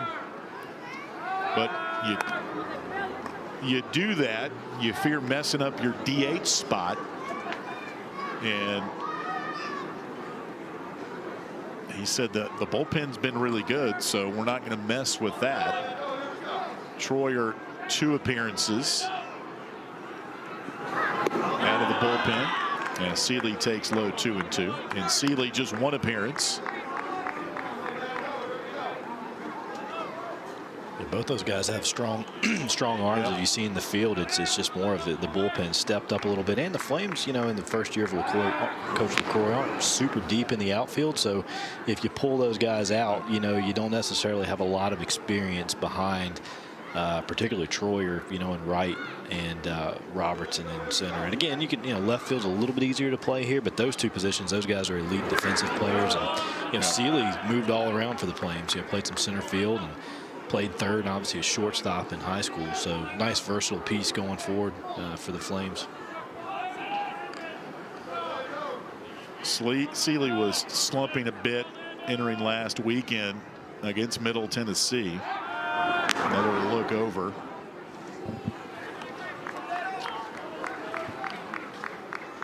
Seeley's average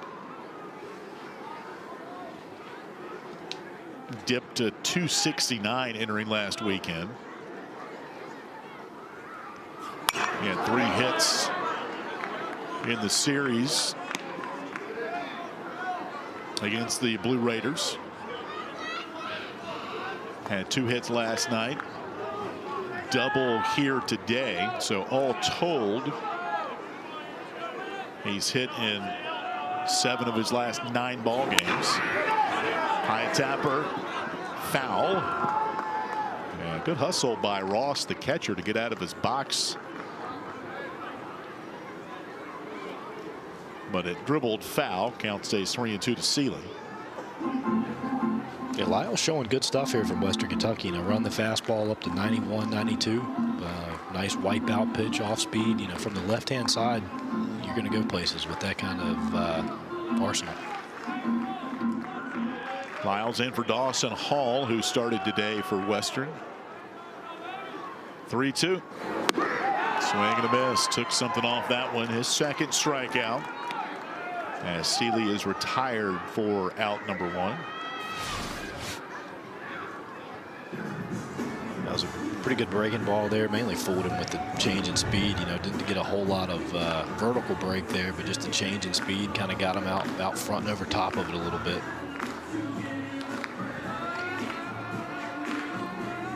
Now batting for Liberty, number 33, Michael Gibson. Liberty is going to go to their bench here.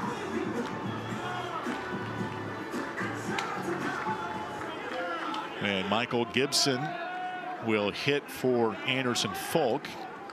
Gibson was the DH last night, finished 1 for 4, struck out twice. Junior from Rock Hill, South Carolina. Gibson hitting .261 on this season with 3 RBIs. Takes outside for ball 1. The one thing Gibson can do, well, multiple things, but the one notable thing, quoting from head coach Bradley LaCroix, is Gibson can impact the baseball. Pops this one foul and on top of the roof. Count 1-1.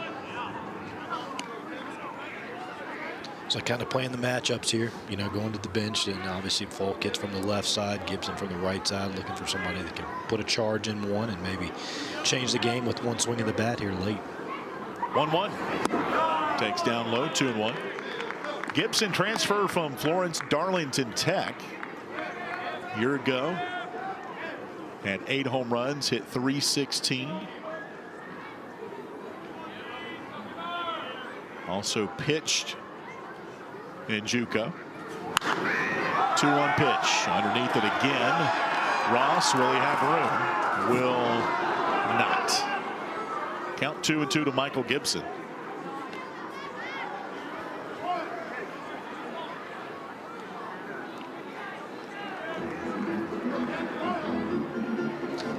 Lyles kind of ahead in the count here, 2-2. You know, going left versus right. Be interesting to kind of see what he's got the confidence in. You know, if he's going to go to the off speed or kind of stick with the fastball with that decent velocity here. Going up against the righty Gibson. 2-2 to Gibson. 1 on, 1 out. Another look over to Troyer. This Liberty team doesn't steal much. They had one last night. Just 28 on the season. That is second fewest in Conference USA. Compare that to Western Kentucky. League high 84 steals. Swing and a miss. And Gibson strikes out for out 2. Third strikeout for Zach Lyles. Another strikeout on the breaking ball there. Again, you know, not getting a ton of vertical break there, but something with that change of speed. Looks like he's probably pretty good at not varying up the motion, you know, kind of have that same delivery, whether it's fastball or off speed, and just getting the Flames out front of it a little bit, because it's certainly not a ton of break on it, but they're swinging through it. There's Tucker Moore. Takes off speed strike. And yeah, the best pitchers have similar delivery and fool you on the speed. Kind of what you're talking about. If you can repeat that delivery. There's a shot into left. That'll get down. And it'll be played on a hop by Vasquez. Throwing to second, not in time. Double for Tucker Moore. As Camden Troyer goes to third with 2 outs. A big double there from Tuck. He's kind of, you know, Liberty looking for, again, some power out of that catching position. You know, both guys, neither one of them has really gotten on base a lot, but they've both showed some pop when they're right. And you know, Tucker got the ball out in front and put it down the corner there. And nice play to keep it in front of him there by Vasquez. Otherwise, that would have scored a run. And really good piece of hitting there. New pitcher in for Western Kentucky, 6'7" right-hander Trayson Peters. Transfer from Chandler Gilbert Community College. He also spent some time at Gonzaga. Senior from Cottonwood, Arizona. Now the deal on Peters, he was the Friday starter for the first month or so of the season. And his last 3 appearances have been out of the bullpen, and due in large part to knee issues, according to head coach Mark Reardon. Obviously healthy enough now to pitch. Trying to find a timestamp here between outings. His first 5 appearances were starts. Those were on schedule. Then he spent 8 days not pitching, another 8-day stretch not pitching. So it doesn't seem like the knee issues have caused him to be on the shelf that much. Peter's one of those guys with good stuff, big kid. Doesn't like leads the team in walks though. You know, 17 walks on the year. So see if he can keep it in the zone here. Obviously, first base is open, so you know, he can pitch around. There's a check swing, foul just beyond the first base bag by Seth Christmas. That's one of those. Sometimes it's a trouble, ends up a double down the gap in the corner on that. That was very close. Saw San Diego Padre do a check swing hit like that on Sunday Night Baseball a couple of weeks ago. Next pitch on the corner, 0-2. Seth Christmas had a game-winning home run for Liberty a week ago against Middle Tennessee. One of 2 home runs he hit on the weekend against the Blue Raiders. 0-2. And swing and a miss. Power there by Trayson Peters at 95. Flames leave 2 in scoring position. Still tied going to the 8th.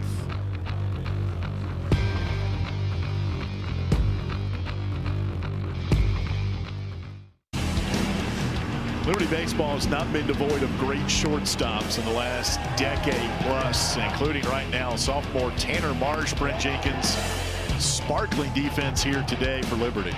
Yeah, this is probably maybe Marsh's best game in a Liberty uniform defensively. I mean, he's shown it all: the arm, the range, the ability to charge the ball, just taking command of the infield, and that exudes, confidence in the rest of your fielders too when they think you're going to go get the ball and make a play on it. And it's a player in Marsh who had 2 errors yesterday. So young player, although he's played a lot, started as a freshman, he's played a lot. Still a young player, able to bounce back mentally from a subpar game in the loss yesterday to show some great glove here today. New pitcher in for Liberty, right-hander Joseph Webb. Junior out of the bullpen, has been dynamite. 39 strikeouts in 32 innings. Comes in, late game situation, tied at 2. And he will relieve Ben Blair, who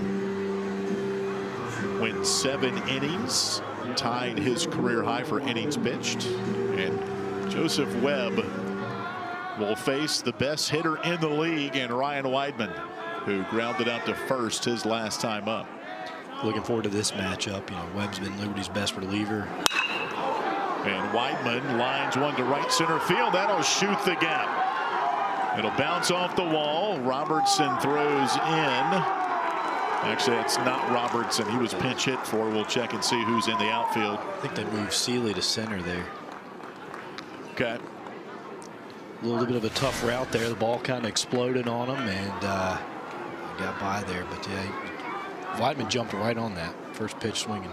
So second double of the day for Weidman. And they did move Seeley from third to center. And they now have Easton Swafford in at third. Yeah, Swafford started the year at second base. Former JUCO All-American. Moved over, played a little third for the Flames as well. So one of those situations there, you moving the pieces around. And again, Seeley's got all the talent, but he hadn't played out there a little bit, and that ball jumped on him in a hurry. Tough play there. Weidman again going up the middle, backside, just impressive at bat again. So Swafford is going to be 9th in the lineup.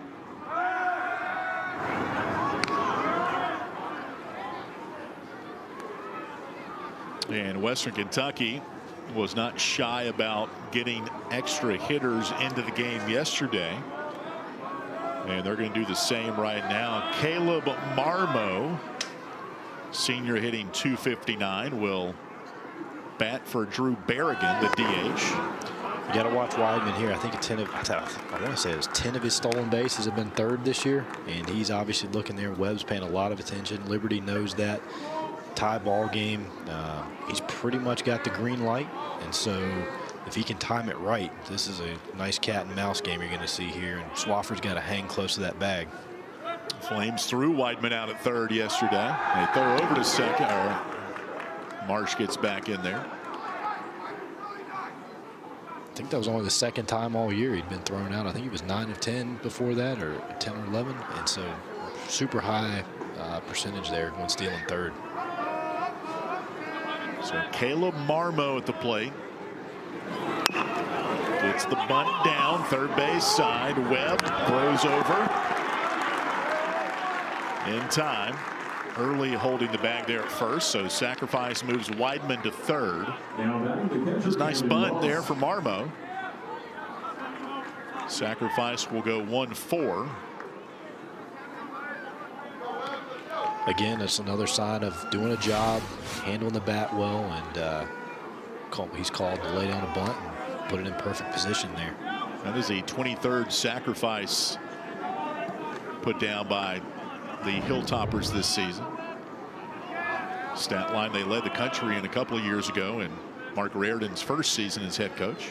And now he squeezed this time coming in. Sorensen will not have a play, throws to first, gets an out, but Weidman comes in to score on the sacrifice squeeze by Camden Ross. Now 3-2 Western Kentucky. Yeah, AY, that's just perfect execution. Yep. Not much you can do there. You know, sacrifice bunt before that to move him over, and then you just push it right in the hole there. Just frustrating play if you're Liberty. Not much you can do there, but at least they did get the out at first there to get down. But so 2 away. Love to see a wider view of that one again, just to see how the timing was at home with Weidman coming in. He probably got a good jump, but Sorensen expecting it. Curious if he would have. He got it out, but it's curious to see how close or not close it would have been at home plate if he was to come home. And again, you can't assume anything. As a pop out to right, we'll take a look at it at some point, maybe a little bit later. But the Hilltoppers take the lead back. We go to the bottom of the 8th here in Lynchburg.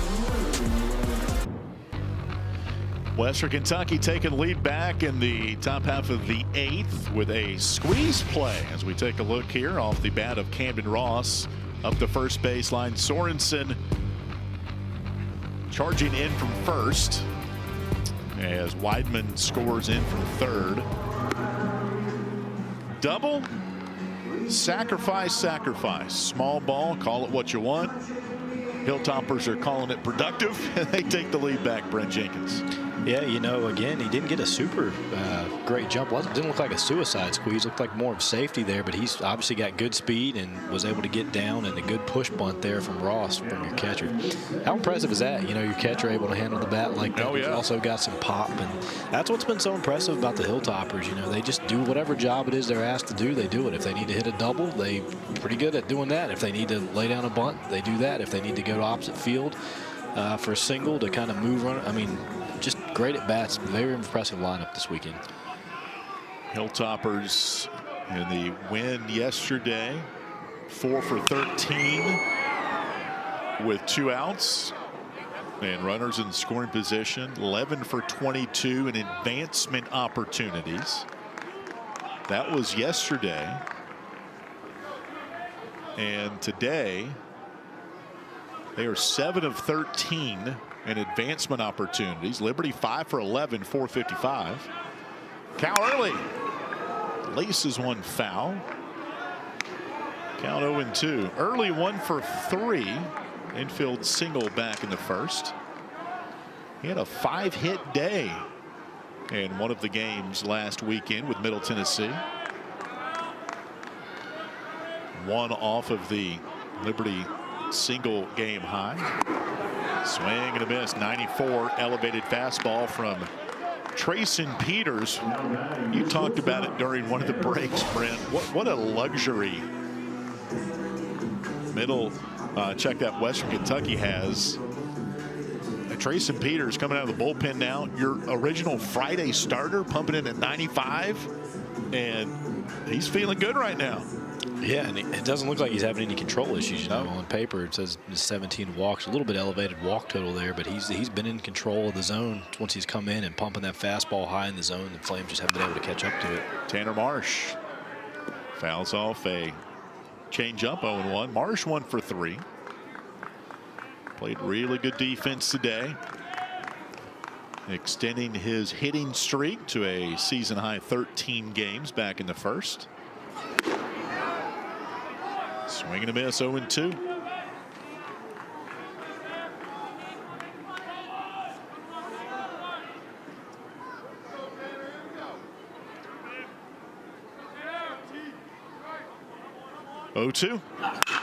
This one's hit well into right.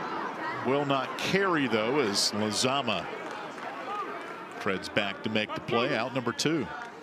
AY, a little flashback to basketball season. Just keep wanting to call him Talon Peter. Talon Peter. 6th man of the year in Conference USA. He had a great season, didn't he? He certainly did. Liberty basketball coach Rich McKay was in the building a little bit earlier today. Stopped by to say hello to us. Two-way for Jackson Sorensen. Flames need a base runner. Their outs are dwindling here as they trail by 1. This is a key matchup here. You know, power on power, right, left. This is one of those matchups you pay money to see at the end of the game. Sorensen 0 for 2 with a walk. Elevated fastball there. 0-2. The count to Sorensen. Sorensen going after that one. You know, lid moving a little bit on there. You might have to shorten up a little bit here. Now he's behind 0-2. It's like Barry Bonds swinging against Henry Rowan-Gardner. Here's the 0-2. Swing and a miss. Struck him out 96. 3 strikeouts in relief for Trayson Peters. Hilltoppers lead as we go to the 9th. Top of the 9th we go. Western Kentucky 3, Liberty 2. I'm Alan York. He's Brent Jenkins. Some Liberty fans hanging out by the fire pit here. See that Liberty sweatshirt there? Powder blue. That's become a real popular secondary color, not only for Liberty, but a number of teams around the country. Wonder what the Tar Heels, the North Carolina Tar Heels, think of this, because you look at Florida State wears that sometimes. Ole Miss obviously has done that. Probably the most notable team is been Ole Miss to wear the powder blue. Now Liberty doing it. La Tech, been cute. Yeah, They've got I'm a just pretty curious what North Carolina thinks of teams using their trademark color. Yeah, Chargers as well in the NFL. You know, that was the two teams that really utilized it a lot. Yeah.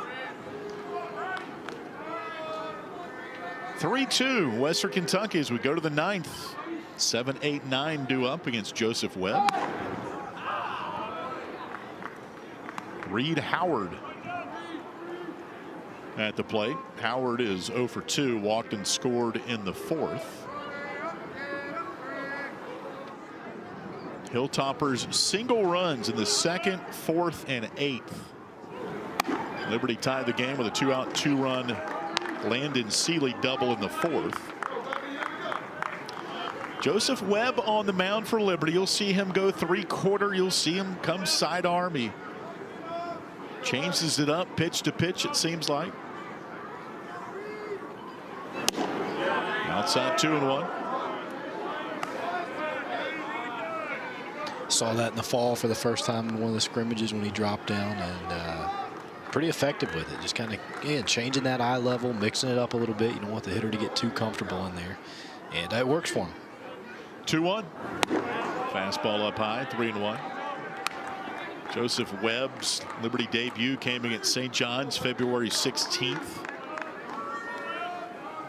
Had a season high 9 strikeouts against New Mexico State on March the 21st in relief.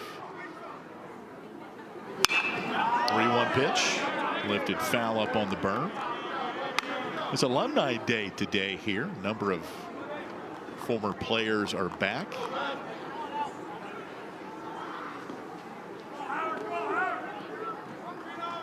Haven't seen the roster of who those are, but a number of kids on the berm today. Just hoping to get a foul ball their way. Leadoff walk to Howard. We'll bring up Henry Brown. His leadoff walks usually come back to haunt, and did last night. And Webb's going to have to pitch around that now. Final line on Ben Blair. Tied his career high with 7 innings today. 6 hits, 2 earned runs, 4 strikeouts, 2 walks. A season high, I believe. Drum roll. Yes, 107 pitches, 72 for strikes. Henry Brown to bunt. Ricochets that one off the bat foul. Webb's got to be a tough guy to bunt off of. You almost think if they're going to show it early, he's going to go that sidearm look almost certain, and that's going to be tough to get that down off of. I think he's one you want to show it a little later on just to keep him from going to that look. 0-1 to count.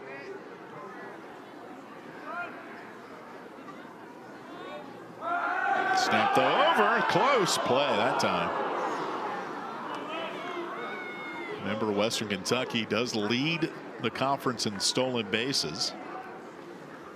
He had 4 last night, 84 on this season. Wasn't really leaning, but Nope. kind of flat-footed a little Yeah. bit maybe, which can be equally as problematic. Brown to bunt, look over, and it's thrown away off the sidewall, but talking about ricochets, Sorensen got a good one off the base of that sidewall. Bounce right back to him. Yeah, that could have led to it out really Yep. easy. And there's not much foul ground here at this ballpark, comparatively speaking to some others. Brown again squares to bunt, pulls back, slash this time, laces it right over Swafford into left field. On the move, Howard goes to third. Nice at bat for Henry Brown. That's just top-notch baseball there. You don't see that very often. You teach that a lot when you're in high school, the show it and pull it back and hit it. And very rarely do you see that at the D1 level and then execute it on top of that. But kind of deked him, I think, and then got that sidearm off speed and was sitting on it and hitting it. Just, again, excellent execution there from Western Kentucky. Time called. Andrew C., Liberty pitching coach, out to chat. There's that handlebar mustache. You know your way around looking at those. You mentioned the wax on that last night. I heard the broadcast, and I'm like, I like Noah Frary, who you're working with. I could never in my life pull that off. And I didn't know that's what you used. I mean, it makes sense. I think that was Noah. Noah had a lot of info on that. Okay. He may have researched that pregame there. It's well manicured. We'll say It looks that. good. Yep. Spent some time on that. Yep. Joseph Webb in a pickle here.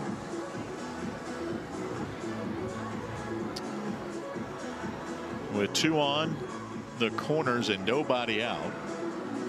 The bottom of the order again for Western Kentucky doing damage. That's really been a big difference in the series. Just doing damage consistently. Howard at third, Brown at first.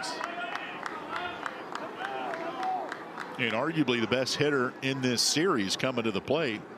The number 9 batter, Austin Holler. 4 hits last night in the win. RBI single in the 4th earlier today.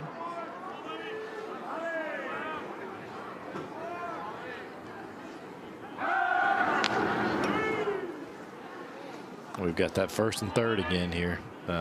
Late game scenario, Right. 1-run lead. Flames are on high alert for that double steal opportunity again. Liberty also had a balk call first and third back in the 2nd. Checked him up, went around.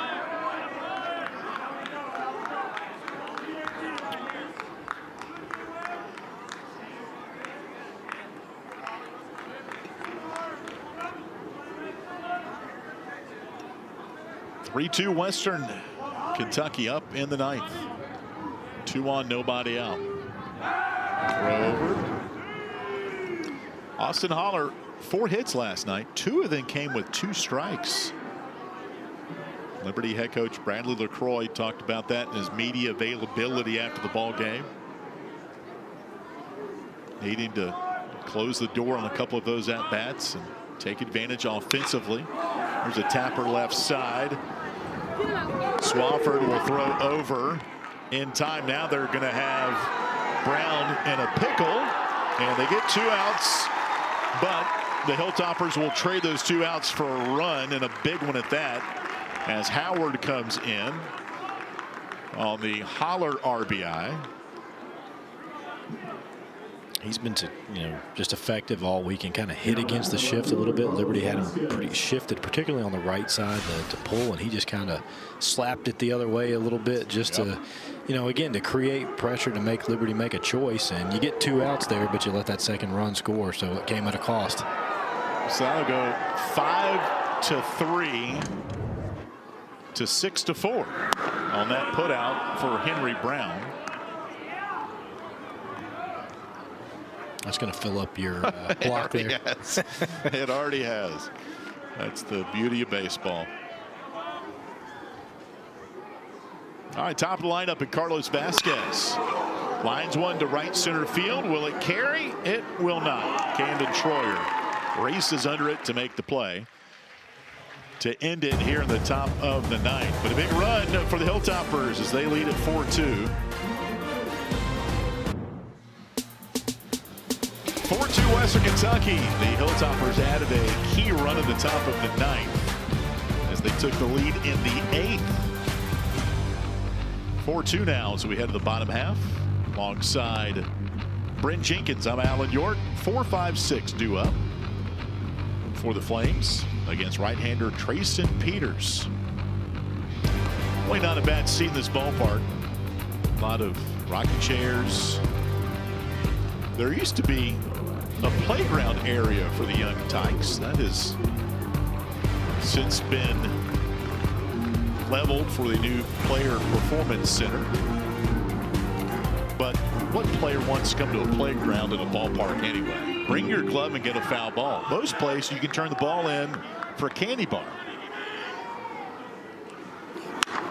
First pitch swinging. Nick Barone fouling it off. Barone's 0 for 3. Flames need a couple base runners here. Maybe we can move one down to the Flame Train area out there. That would be a good idea. A little dangerous when guys like Sorensen are up there. Oh, that's true. Here's the 0-1. Peter 0-2 the count. Hey, what a well-played game today. On both sides. Yeah. Just fun, old school game. Good defense, good pitching, Yeah. timely hitting. Just clean game. Same two teams wrap it up tomorrow. Getaway day for the Hilltoppers. 1 o'clock matinee. Gas.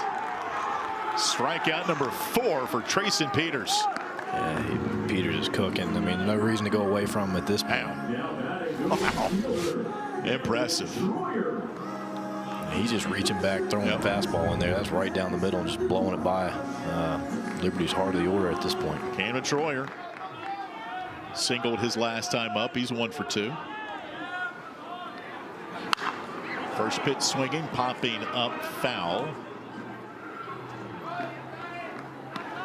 He's going to be the X factor for the Hilltoppers. They've obviously had a great season already, but if this is a sign of what he's going to look like to come, then that's going to, make an even already deep rotation and pin even deeper. 0-1, just missed outside. 1-1 the count.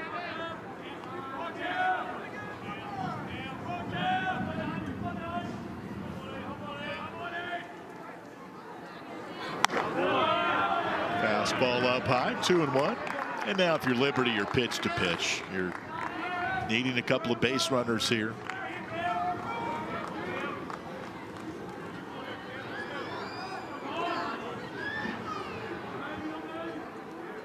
So it's grounded fair near the bag at third. Tying run will come to the plate with 1 out. They had the shift on against Troyer, as Henry Brown was well off the bag at third. If he's playing normal possession, he might have a play on that, but he was over towards the second base bag, and that one dubbed right off the end of the bat.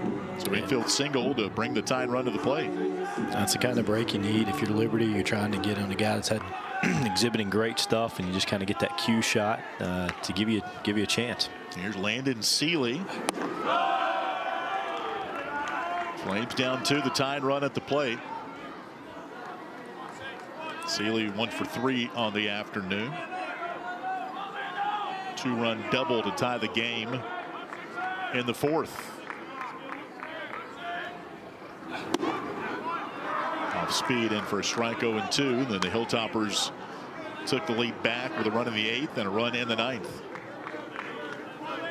One of those 2 runs on a squeeze sack bunt up the first base line. This one's popped up foul. Upper tank. 1-2 the Seeley. True freshman hitting now for Liberty. A little late on the fastball. Dropped a little bit down to 93, but still a little late on it.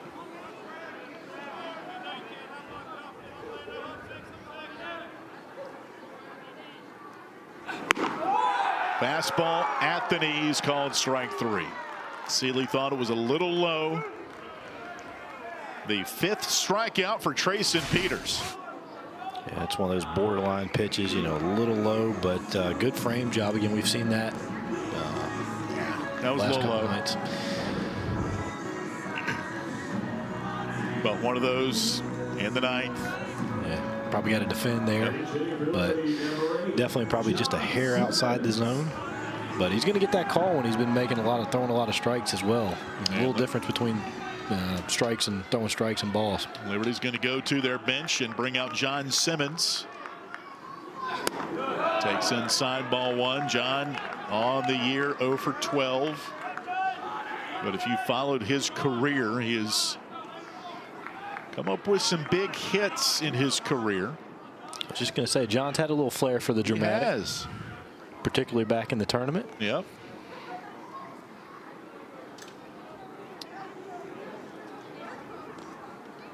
And time is called now. There is action in the Western Kentucky bullpen.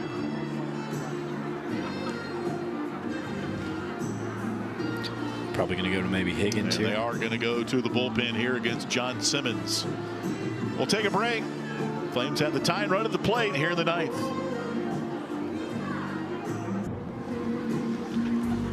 Welcome back to the ballpark. Cal Higgins, senior right-hander out of Kearney, Nebraska, is on the Stopper of the Year watch list. Minuscule ERA, outstanding strikeout to walk ratio. He's been dynamite, and this whole pitching staff has been for Western Kentucky this season. But Liberty has a chance. Down 2. Camden Troyer reached on a 1-out infield single. Landon Seeley struck out. And John Simmons is going to pinch hit. Late inning chess match here. Yep. Going to the lefty to Higgins is the left-handed setup man.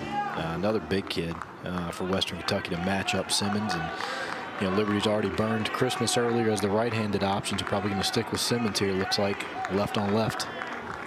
John Simmons, the tying run in the 9th. Here's the 1-0. Simmons to right. And he'll hang up, though. It sounded harder off the bat than what it was.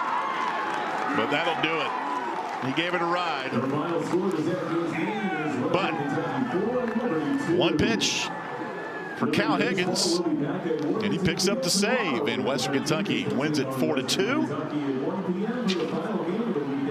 As they've taken the first 2 games in this series, Brent Jenkins. Man, I thought that one off the bat for John Simmons. I thought he got a little bit more on that one, but yeah, Simmons came up right ahead, and you know, kind of a closed match up there from Higgins, and really jumped on it, but just didn't quite get enough of it.